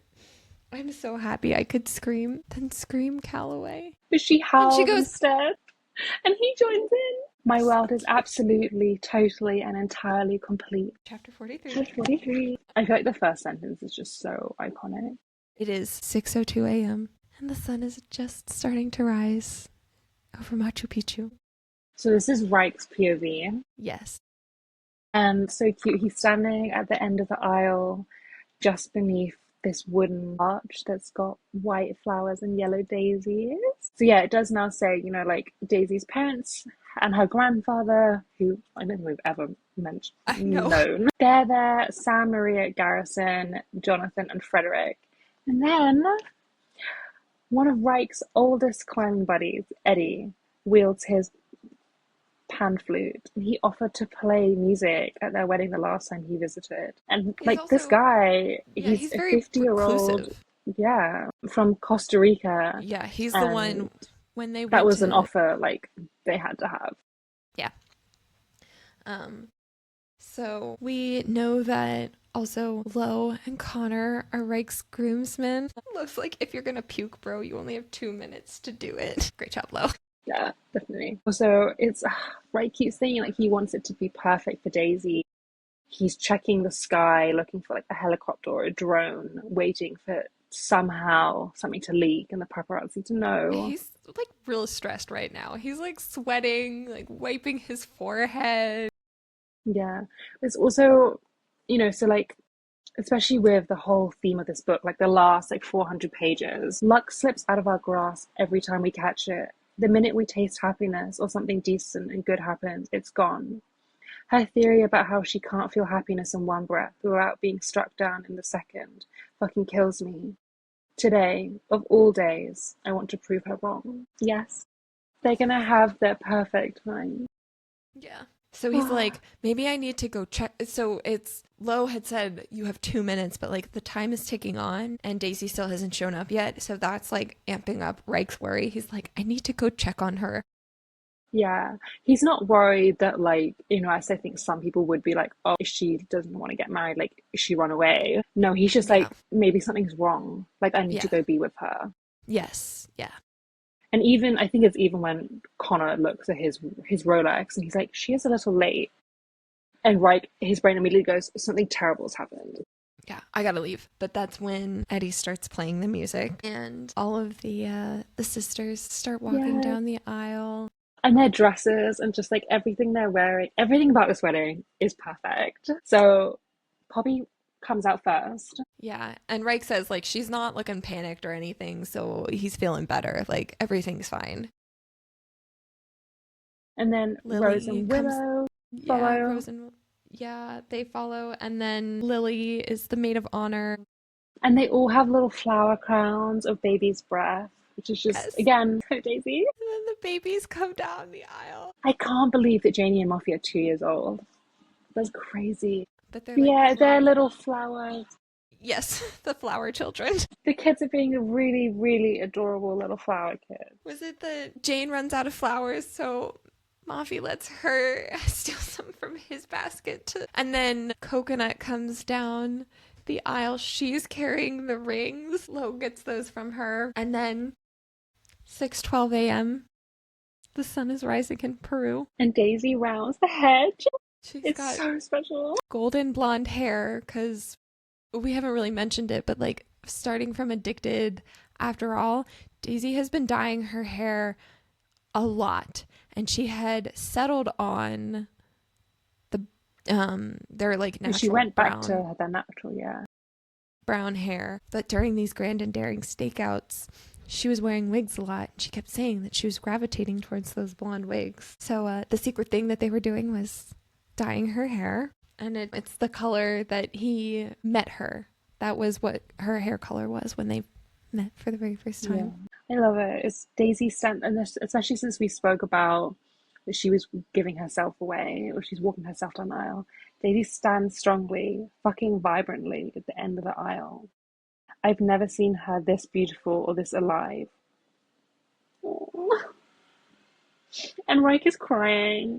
Yes. As everyone hopes, he's like, the longer I watch, my gaze blazes, water welling like I may not fucking survive. And guess what? I'm not shutting my eyes. I'd rather die inside this moment than miss a single part. So beautiful. She's also got a flower crown on, but it's like lots of different colors of flowers. And she's got this gorgeous gown on. It's like sheer, it's got really long sleeves. Yes. And it's got really cool like embroidery on it of doves and vines. And I'm just like, that's like the dress for Daisy. Yeah.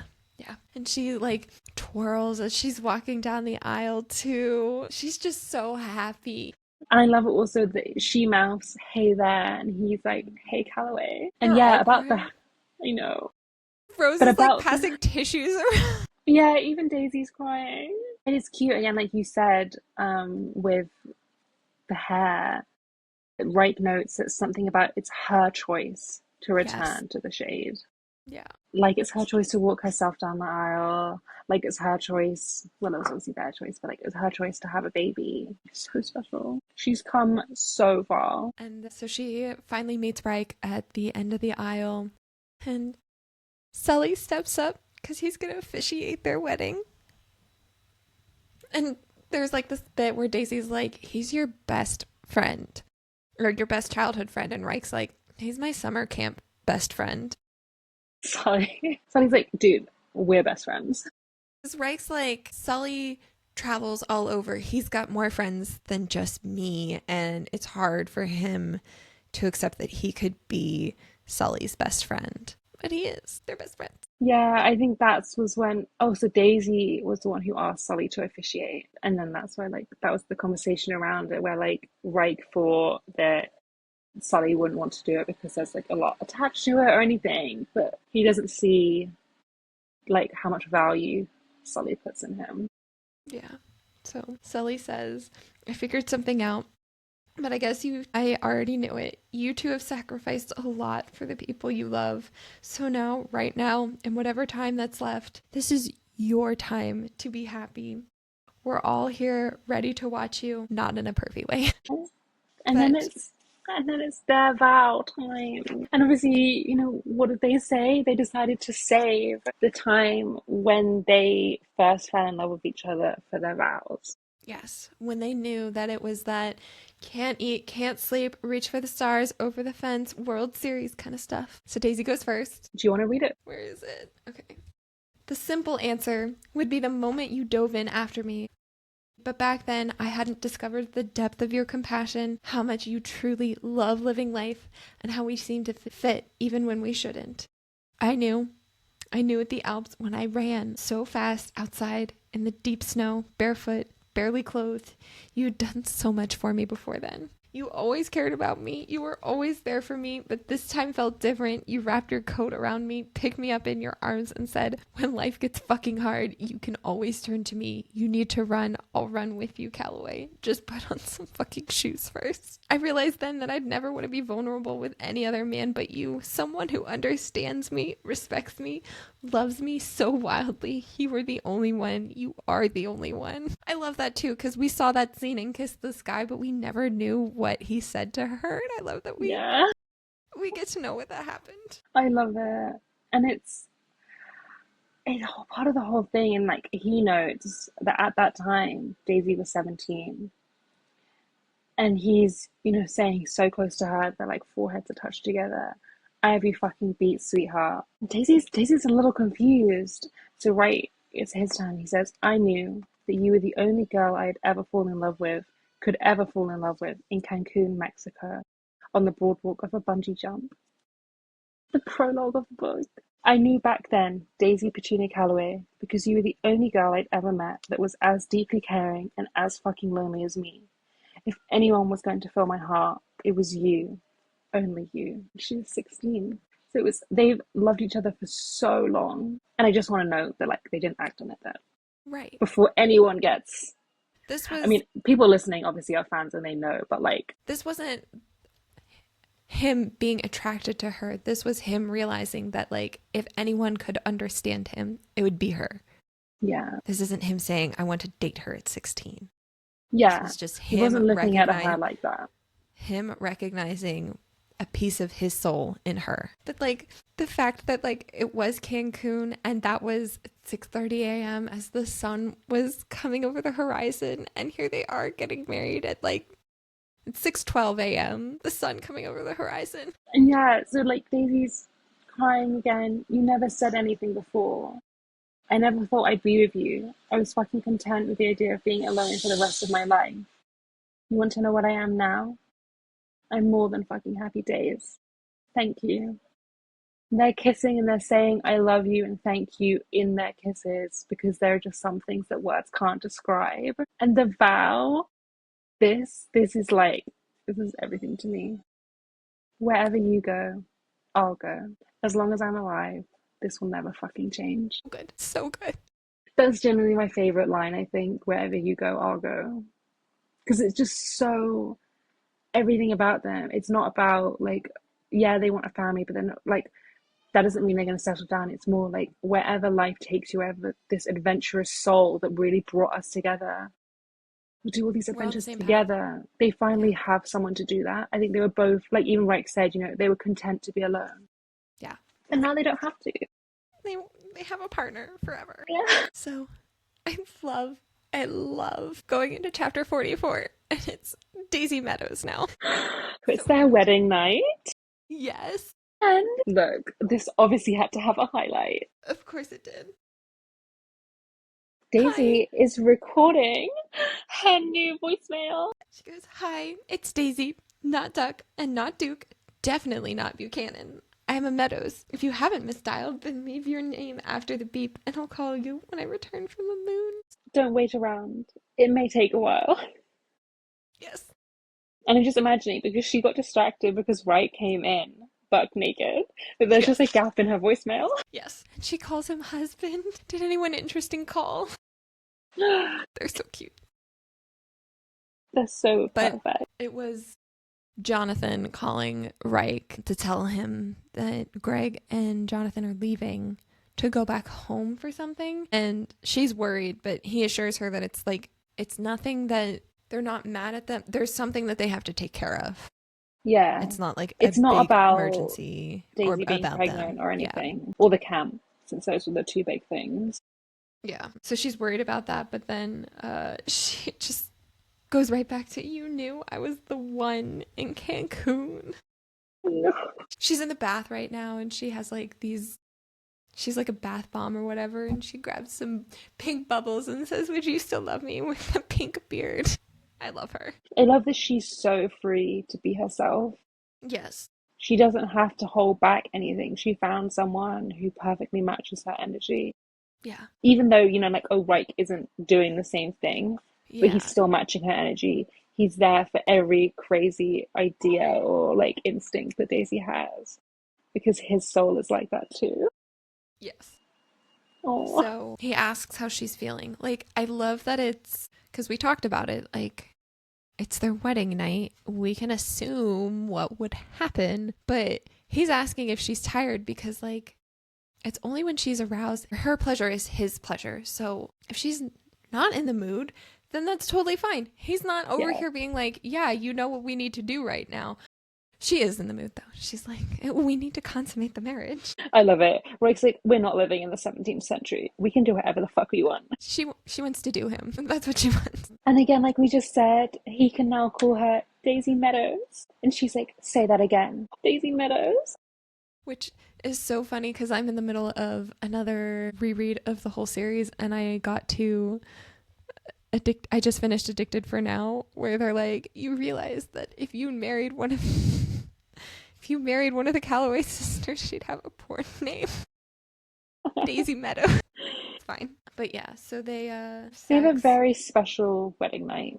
They do. There's like a moment where she's like, it is just matching that energy. Like, he has her on a balcony and she's like leaning back, and all that's keeping her on this railing is his hand on her knee. He never tries to confine her at all. But he's like still ready to grab her and protect her if she were to start toppling over.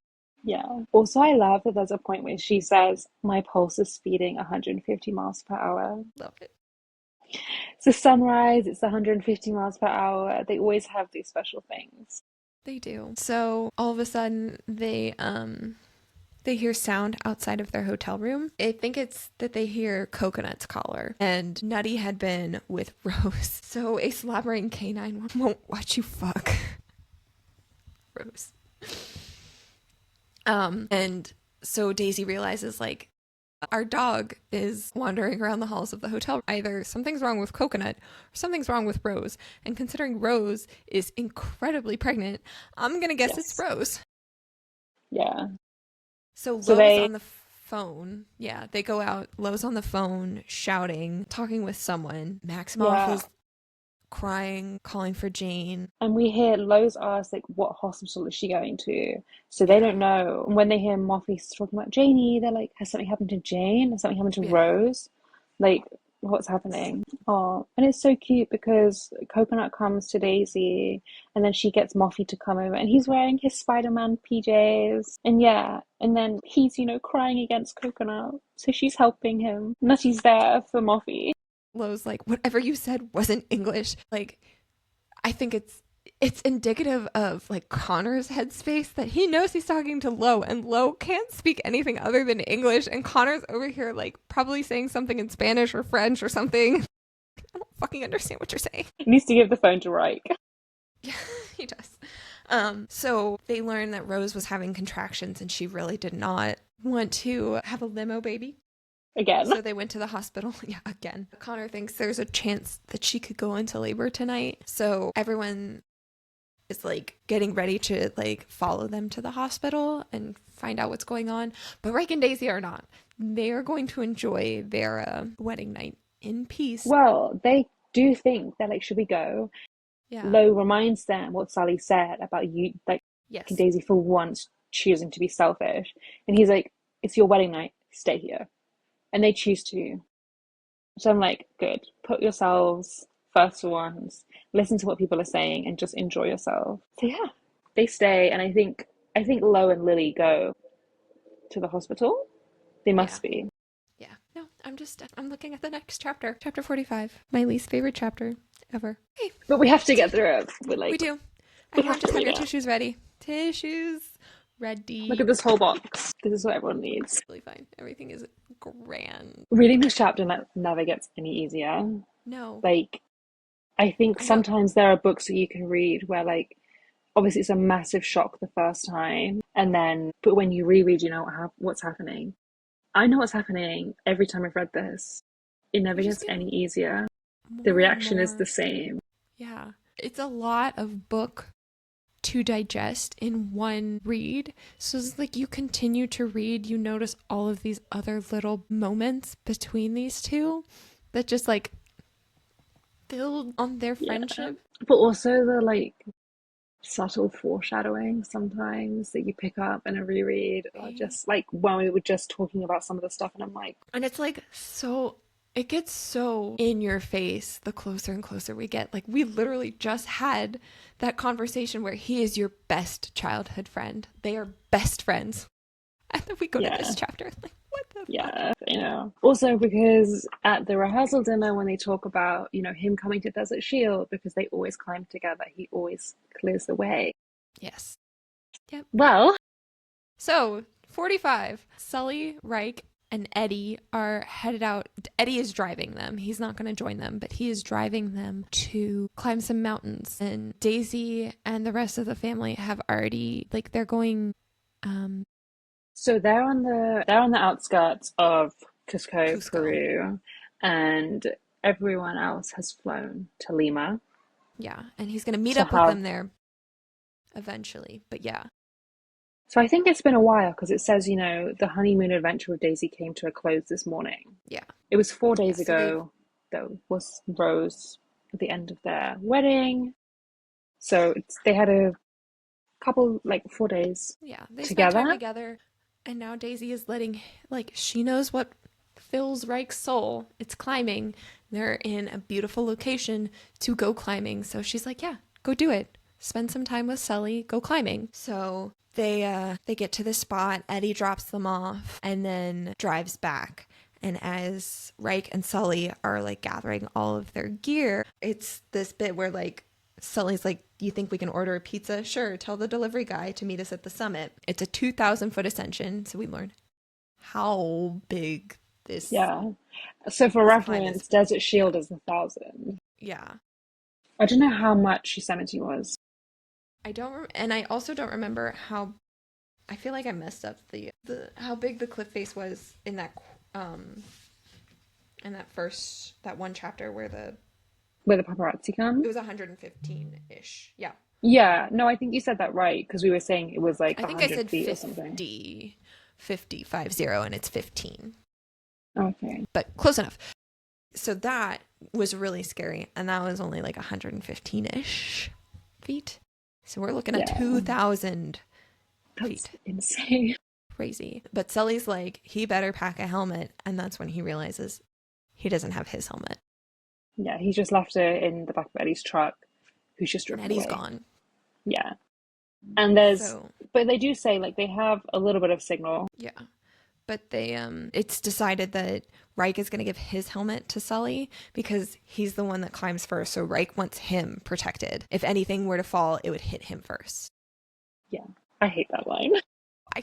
And then they're discussing like, oh, what if I kick a rock? And he's like, well, don't kick a rock at me. Yeah. But He says he's someone you want on the other end of your rope. And if someone asked me to fault him, I wouldn't. I fucking couldn't. This guy is as good as they come. Yeah. Yeah. He says like Adam Sully is without a doubt one of the best traditional climbers. Never makes a critical mistake. Always shows up early to prepare. Yeah, so again, he does have a little bit of signal. He gets some texts from Daisy because she's out shopping in Lima, and she's like, is it too early to buy baby things? Because they're so happy they've reached that point, but there is like a chance that she could miscarry. Yeah, she's still in her first trimester, isn't she? Yeah. She's like, there's that fear of like getting your hopes up to be dashed later. But Reich is like, no, get whatever you want while you're there. She goes, have fun busting your ass on real rock, which was like this whole thing from, I can't remember what book it was, where Lily's like questioning what it means to bust ass on a rock. But it's, like he's talking about it. He's like, Reich's taking in his surroundings. I'm in Peru. I married the love of my life. I'm about to climb towards paradise. My gaze drifts towards the sun. I'm alive. Thanks, bye. It does note, though, this is one of the more challenging multi-pitch trad climbs we've ever taken before. He was talking with Daisy. She's in his head the whole time. And then they spend like 20 minutes preparing, doing all the stuff they do. They're very, very experienced climbers. They're doing all their prep, getting everything ready. They have all the gear. Yeah. They don't take... bar one helmet, but everything else they really, really need, they have. And they have extras. Like, I think that's what's noted, is that they both always carry, like, extra pitches and, like, things that secure them into the rock. Right. They are... I don't know how high up that would be, 10 pitches out of 15, but that's, like... Are we saying so 15 is the whole 2,000 feet?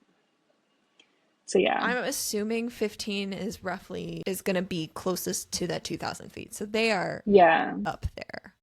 They're over halfway up there. Should we get the calculator out and be like, this is specific? No. But they're really high. 10 out of 15 is 60% up there. Two-thirds of the way up. So Sully is obviously in front of Reich. He's leading, and he's trying to he's trying to set something, but the 1,200 feet. Sorry. Thank you. I did just get the calculator. I don't want to call it the ground, the cliff face or whatever. It's wet. It's damp. So he's trying to... What the fuck is he trying to... Because they're in the clouds, aren't they, basically? So there's, like, the humidity from the air because they're so high. In the shade, yeah.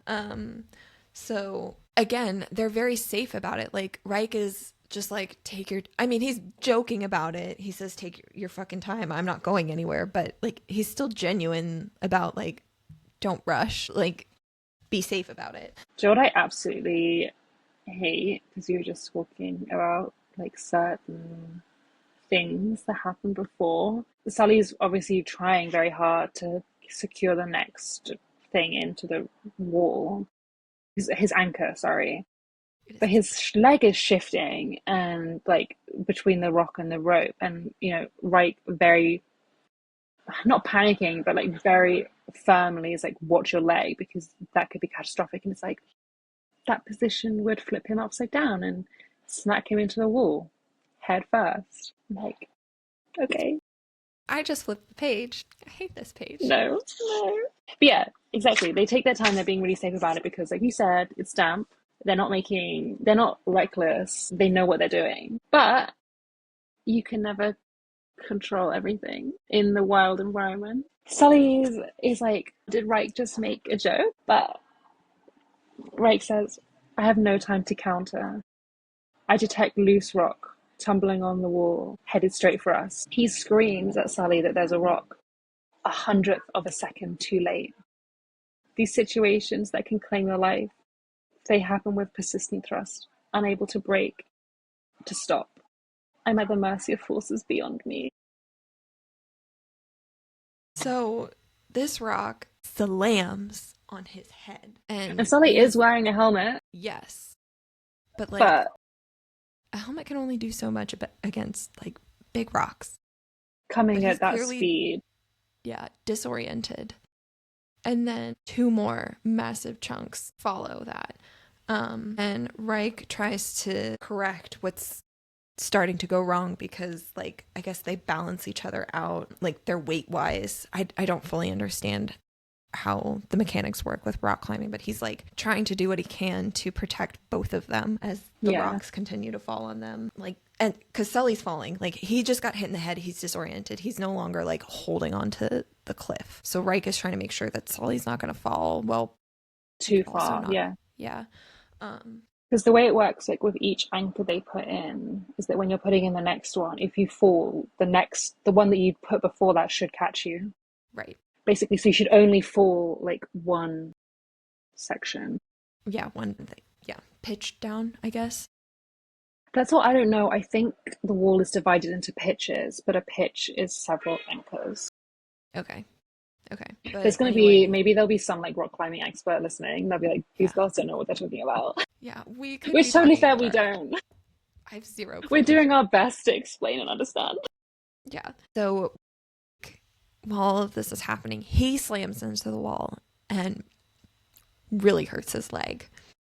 Yeah, I think he's trying to, his jump. So he jumped to get them out of the way of the rocks, and it's also caught Sully's fall somewhat softly, so he's not, because again, if you fall and you're waiting on this anchor to catch you, it's like a really sharp pull up, right, that can cut right into you.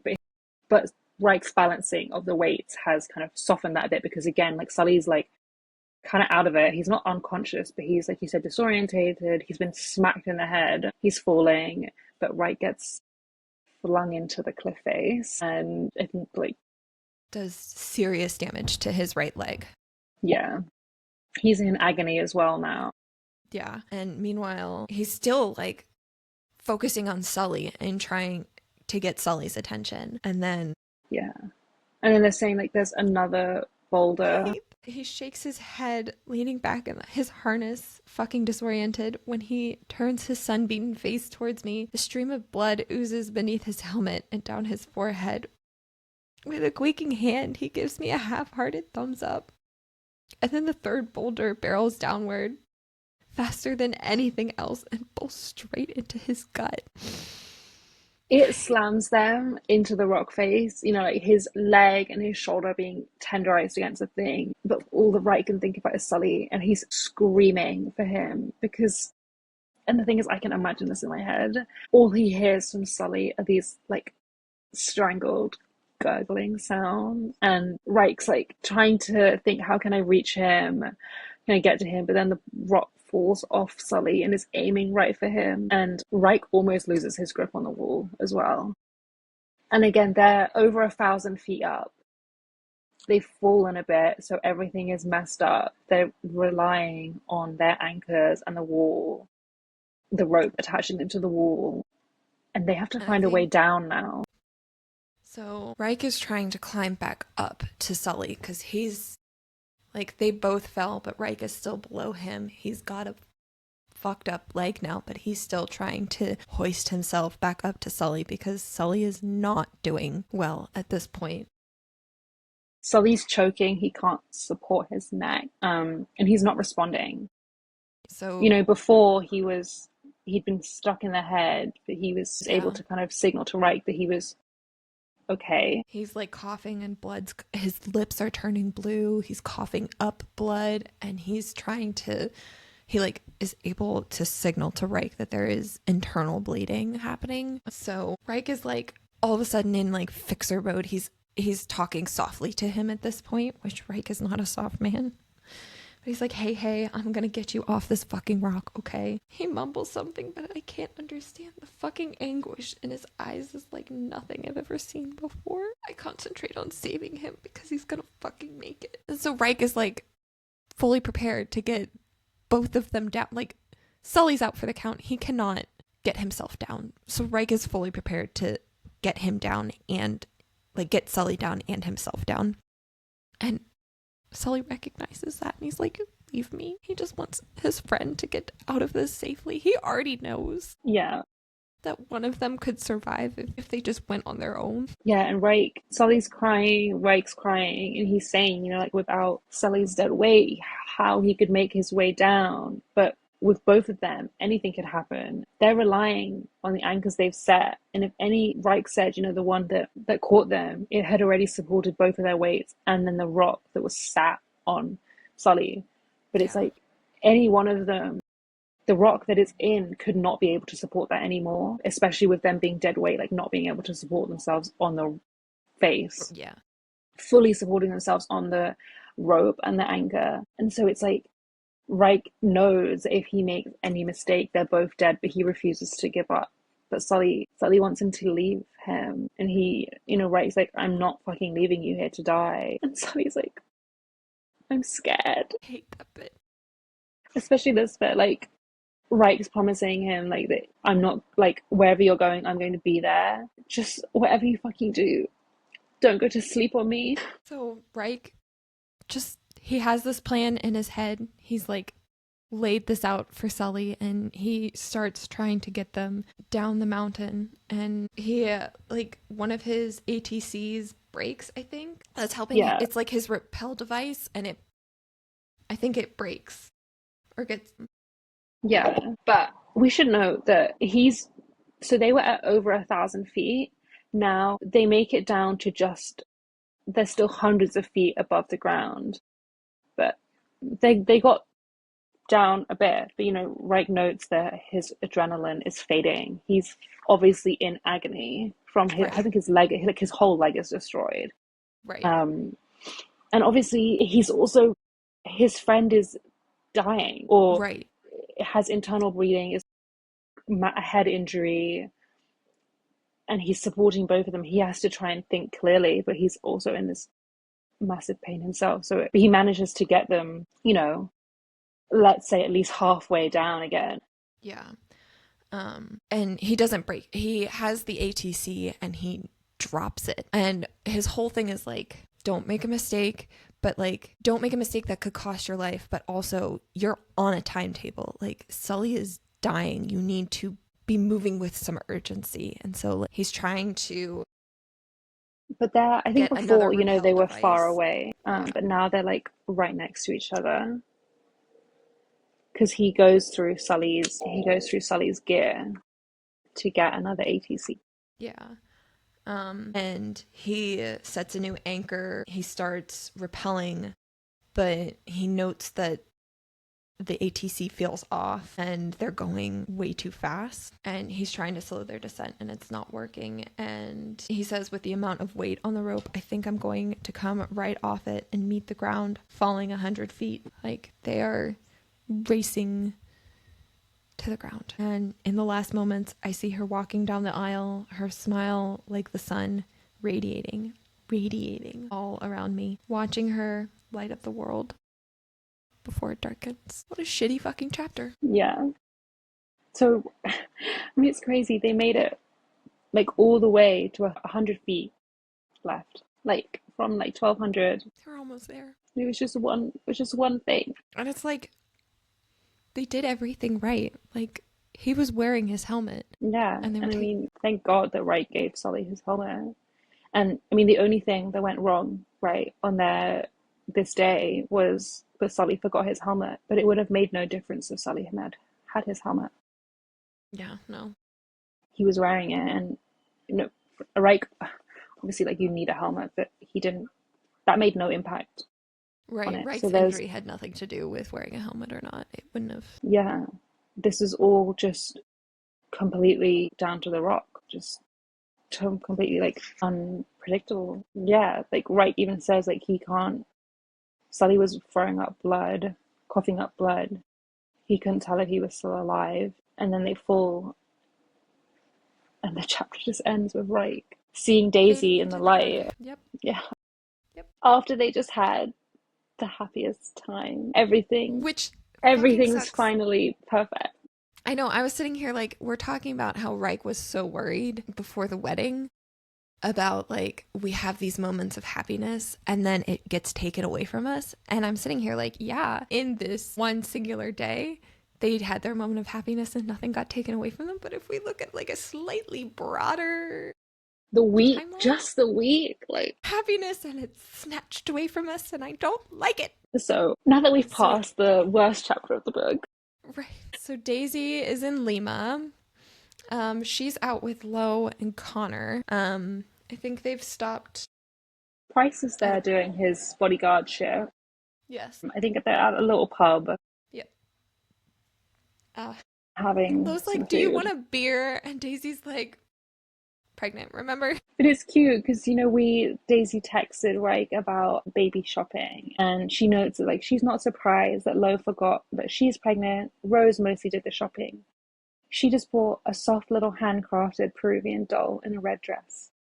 And even if, obviously they talked that they really want a girl, but even if they have a boy, she'll still give the doll to him. And I just remember that doll. It's so special. So Connor is asking like, Daisy, how's your camp coming? She's like giving them updates. Lo wants to know if she's on Lo wants to know if she's on budget. I love her response. I'm $25 million over budget. The sprinkled donut structure made out of 1 trillion donuts just melted. Can you believe she's under budget? And I know, like, she says, like, I might not be taken seriously for a lot of things. And Lo's like, frowning. You don't think we take you seriously? Connor. Those people either don't know you well or they believe in static versions of people, because when you want to be heard, we hear you, Daisy. All of us do. And this bit where Daisy's like, guess what? I found my voice. I love it. Like, Lo and Connor know how poignant this is, like how incredible this is, but they don't make too big of a deal of it because, like, that's not what she would want. And Lo's like, should we take you to the doctor? Is this curable? I'm gonna die an awfully peaceful death. What do you want of mine when I'm gone? Surfboards, roller skates, ticket stubs to a Vegas show, and more? Shout out, if you haven't read The Circus's Family, what are you doing? Daisy finds that a treasured object, having gone to see Amor. If you support Daisy, you need to support Amor. Criminally underrated. Everyone who we have like convinced to read it has loved it, so just take that as you will. Yes. You need to read it. You have to read it. Yeah. My pillow pet, my porn star. Oh. Logos, Reich isn't here. Try again next time. Yeah. I mean, I hate like the thing, like talking about death, and they don't know. And then, so Connor gets a call, I think, from someone at Cobalt Inc. And if you remember from Fuel the Fire, so it's Henry Prinsloo. Henry was the one that called Connor before his big thing with his sexuality being outed and being news on GBA. He's like this contact with Connor. He was also the one that called Connor about the rumor with the paternity rumors with Lowe and Maximoff and Reich. Was So, he like, not on Cobalt Inc? Is he like just like a news contact? and so Right. when Henry Prinsloo calls, it is bad fucking news. Yeah. So Connor goes to take this call. Lo and Daisy are still sitting together. She goes to Amber, brothers-in-law. May they be happy and well fed. And they're like cheersing and looking back at the TV. And it's noted that like some of them are playing sport, but one of them's playing the national news. And then And she can see the ticker tape at the bottom. yeah, and it's bright mountains. red. Yeah, it's like So like mountains. emergency. Yeah, she sees the screen showing mountains, and it says Cusco. And who is in the mountains in Cusco? And she's already thinking and like turning to Lo, and then Reich's name appears on the TV. Lo calls for Connor. She's trying to get she gets the remote for the TV to turn up to find out what's happening, but all Daisy's thinking is like he's hurt. And then she tries, I definitely know, like everyone knows it's like when you try to not picture something because you know how bad it will be, but she can't. And she sees Reich falling, screaming, and she's like, stop, please, no. Considering the fact that we just, like, she says, falling, screaming down a mountainside, he can't survive that. After we just ended the last chapter with Reich falling down the mountainside. No. Like, Daisy's like, I have to believe he's alive. Yeah, me too. Because I can't cope currently. And Connor's still on the phone, like plugging his ear because obviously the volume has grown and trying to find out. And like, I guess neither of them know like that Connor's not just taking like a standard call because Lowe's like, God damn it, Connor. And then she finds, I think Daisy was flicking through the channels to find like an English channel. Yeah, and she lands on GBA International News, but she realizes Price can speak Spanish. So she turns to him for translation. And it does like, just looking at him. Closed captioning, but Price can it's delayed, and Price is getting it real time. And like Price's face, he's like hiding his dread. He's hiding what he's reading. And then Daisy sees the captions. Reich, Meadows, and friend are being life flighted to a hospital in Lima. So she was thinking the worst, and I feel like to this, she was thinking he might already be dead. Yeah. It says, it continues, we're still getting details, but we know that there was a serious rock climbing accident. Both men are in critical condition. We'll bring you more information as we receive it. So bad fucking news to hear that they're both in critical condition, because like Sully clearly in critical condition, but Reich just had a fucked up leg. So it's not great news to hear. Before the fall. Yeah. Before the fall. Like, yeah. Because then we don't know what happened. Right, yeah. So it's not great to hear that he's also in critical condition. So they get in These chapters are so hard to read. It's Connor Lowe in one of their rental cars. Price is driving, and Daisy's obviously with them. Yeah, Daisy's in between them, and they're just like, Lowe is looking over Daisy's shoulder where they're trying to like refresh the news. Connor's quiet. I actually thought he was still on the phone, but he's just kind of silent. And Daisy's thinking, like, Reich will be there at the hospital casting up a storm. Sully will be there grinning beside him, recalling their adventure of a lifetime. Just with a few bumps and scratches. They'll laugh together. We'll laugh too. This is what will happen. And she's like, she's really trying her best to stay optimistic. And Connor's trying to get their attention. He's like, will you two please look at me? He wants Lowe to turn off the news so Connor can just deliver whatever news it is in his own way, and not have like the news outlets deliver this for them in a way that is not healthy for either of them. Definitely. And Lowe wants to know about Lowe's upset. He's like, what's wrong with you? This is my brother. This is her husband. Like, we are allowed to be upset about this. Why aren't you seem so calm? Why aren't you upset about this? Which is don't like seeing Lo turn on Connor. That's not fun to see. It's just like really, really shows like how tense and high stakes this situation is. Because Connor's like, I think we should wait until we reach the hospital. It's like he already knows. And then Connor, like Lo realizes, who was Connor on the phone with? Do they work for the news station? What did they tell you? And Connor's face being like, stop, like silent. I like Lo and Daisy can't handle it. And rightly so.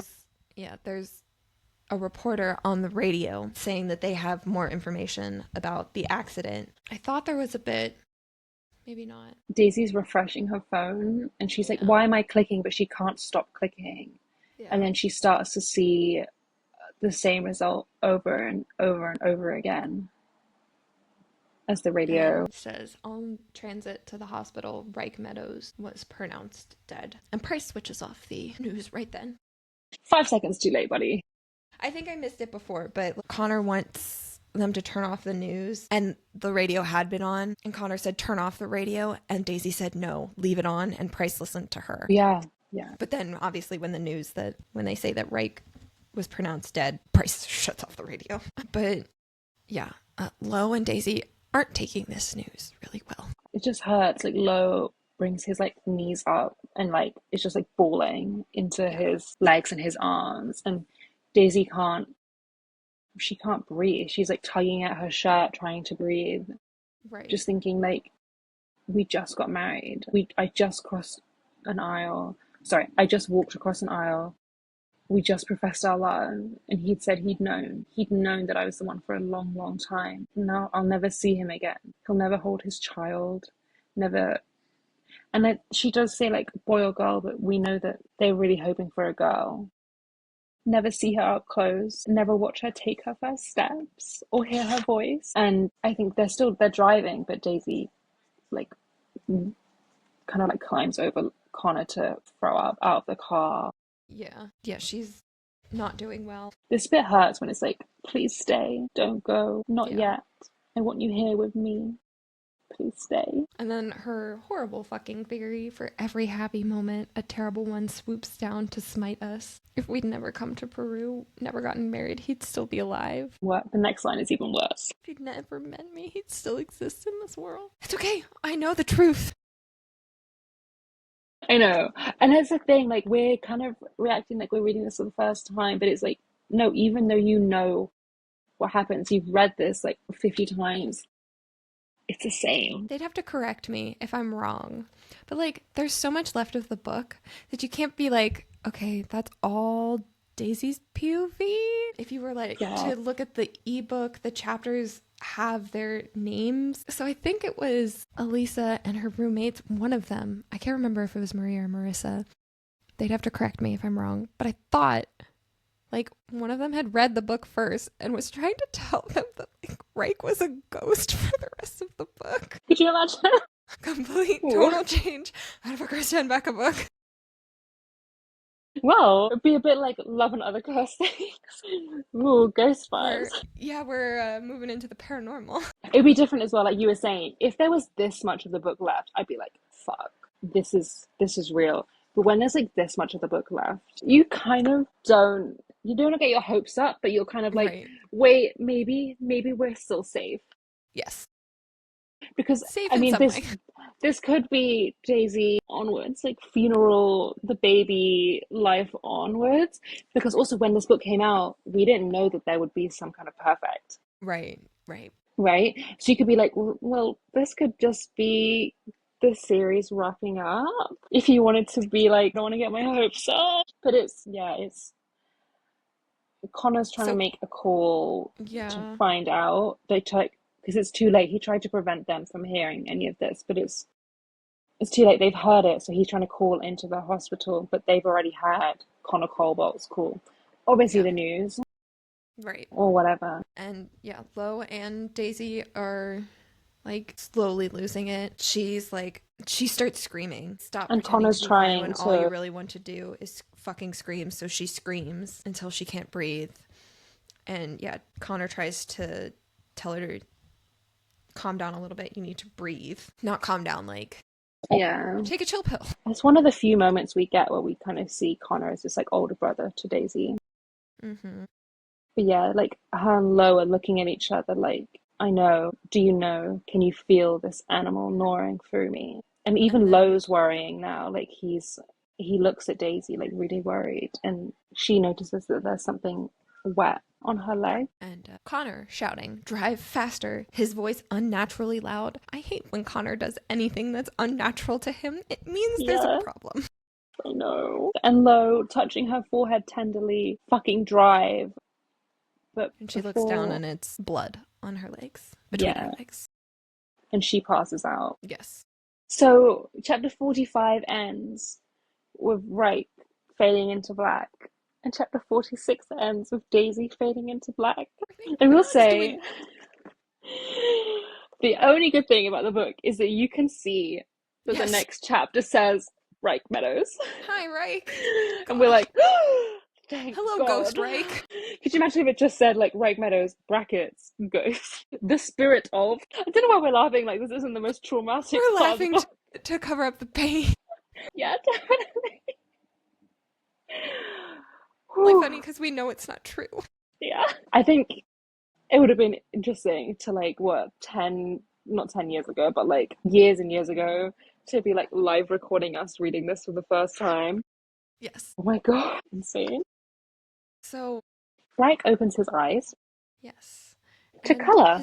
his room is filled with so much color. Paper flowers and birds hang all above me. Who do we know that likes to do origami? Everything's And it's okay, guys. cute because he immediately goes, Daisy, my chest swells. And So he we says find he out a little more. yeah. Like his limbs are sore. He's got an IV in, and he's got this pain that's creeping up his right leg, but it's hidden beneath a white blanket. So we don't fully know yet what's he's alive, which is really all that matters in terms of like, Right. But he notices Daisy. He tries to get up yeah, and Daisy's like, Reich, don't move. And that's when he notices she also has an IV. She's in a hospital gown too. And she's pregnant. She has a high risk pregnancy. So like his head's immediately going to worst case. She's lost the baby. And she's just trying to tell him like, I'm okay. yeah. You just got out And of surgery, and we find but out that yeah, you yeah. go. It was she's trying to keep him up to date and he's like, I already know a lot. Like I was conscious when they brought me into the hospital. I was awake when they first wheeled me into surgery. And The only good bit about this page is when he always refers to her like she's my wife, my son. Especially since like when he was falling, he talks about like the last thing he saw was Daisy and like the sun. yeah. And he says, I'm not fucking leaving you. I'm not fucking leaving you, Calloway. You're stuck with me. And it's like that same thing that he said to her after that other climb where he Yeah, with the with like the back in the reporters. States. Yeah. Yeah, and he was free soloing then, wasn't he? Yeah, he wasn't even hooked up like he was in this one, which is that's another thing. It's like Reich wasn't even free soloing for this one. They were doing trad climbing like everyone kind of urges him to. And even that Yeah. carries risk. Um There's literally nothing more they could have done. and so she shares like Rose brought her paper so that she could like make some things and the nurses asked if they could hang all of the paper and all of the flowers and birds in his room. And so they're like, what happened? We need to tell each other what happened. Daisy shares, I'm okay. We're okay. And that's Yeah. when we learn that the baby is fine. She had hemorrhaging, but it's a tiny hemorrhage and it wasn't fatal to her or the baby. And it can happen to women early on in their pregnancies, but she just needs to take it easy. But they are both healthy and okay. That must Which have been is a so, I mean, it's so stressful to read because she's, like we said, she's attached to an IV, she's in a hospital gown, And she's like, when Reich pulls her closer, he notices that she's wearing like really like absorbent like bandages or like underwear.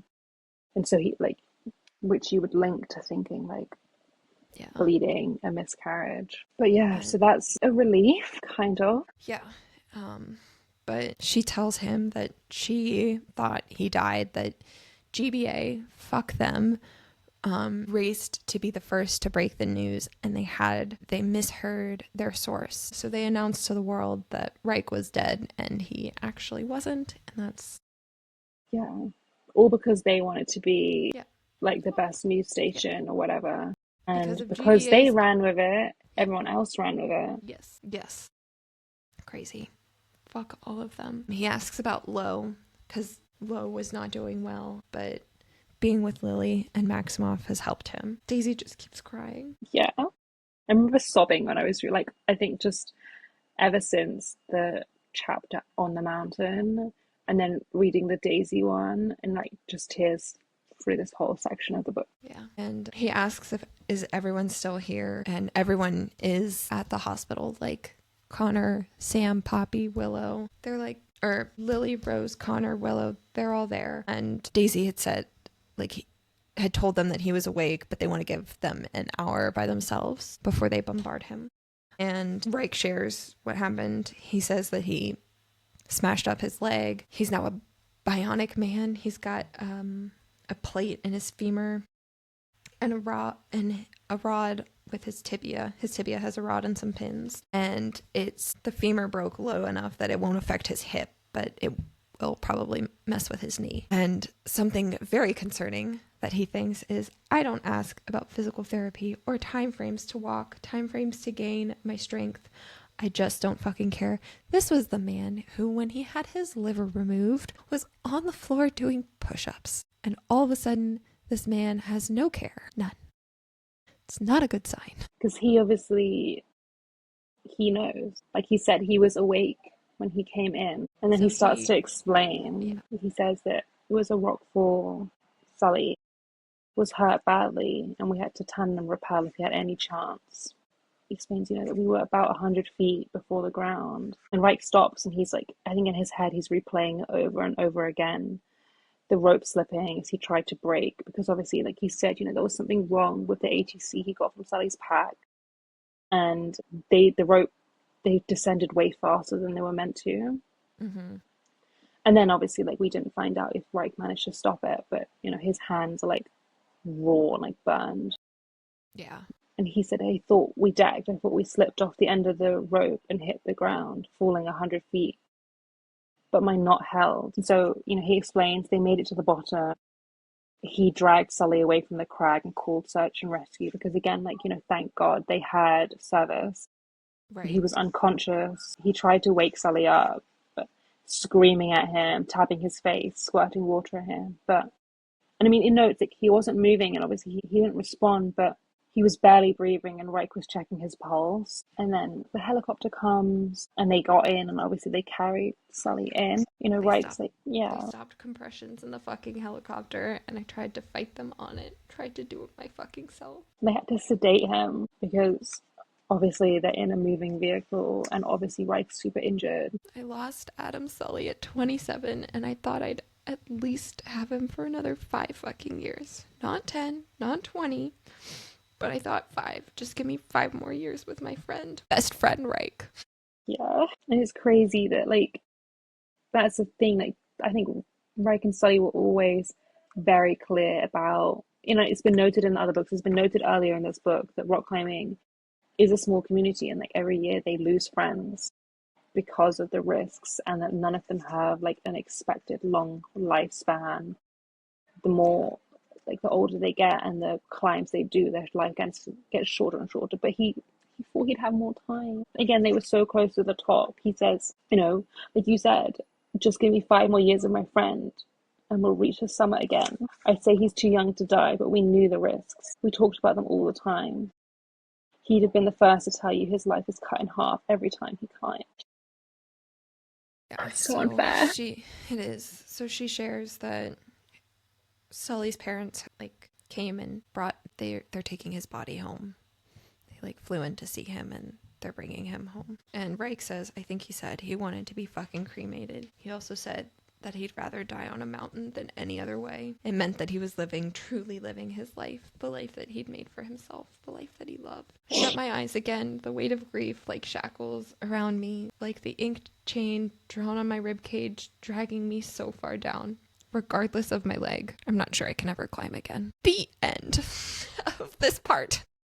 These chapters were brutal. And just think, like half an hour ago, we were like, oh my god, the wedding, they're so happy. We're so happy. Like, the baby, yay! And you can tell, like, you know, like, Reich's, like, he didn't inquire about his healing process. He doesn't care. Why would he want to climb again after he just lost his best friend? Like, yeah. He has no interest in that. It hurts. This is a brutal part of the book. We are going to end part 5 here, and we will pick back up with part 6 next week. So until then, continue to stay addicted to Krista and Becca's writing like us.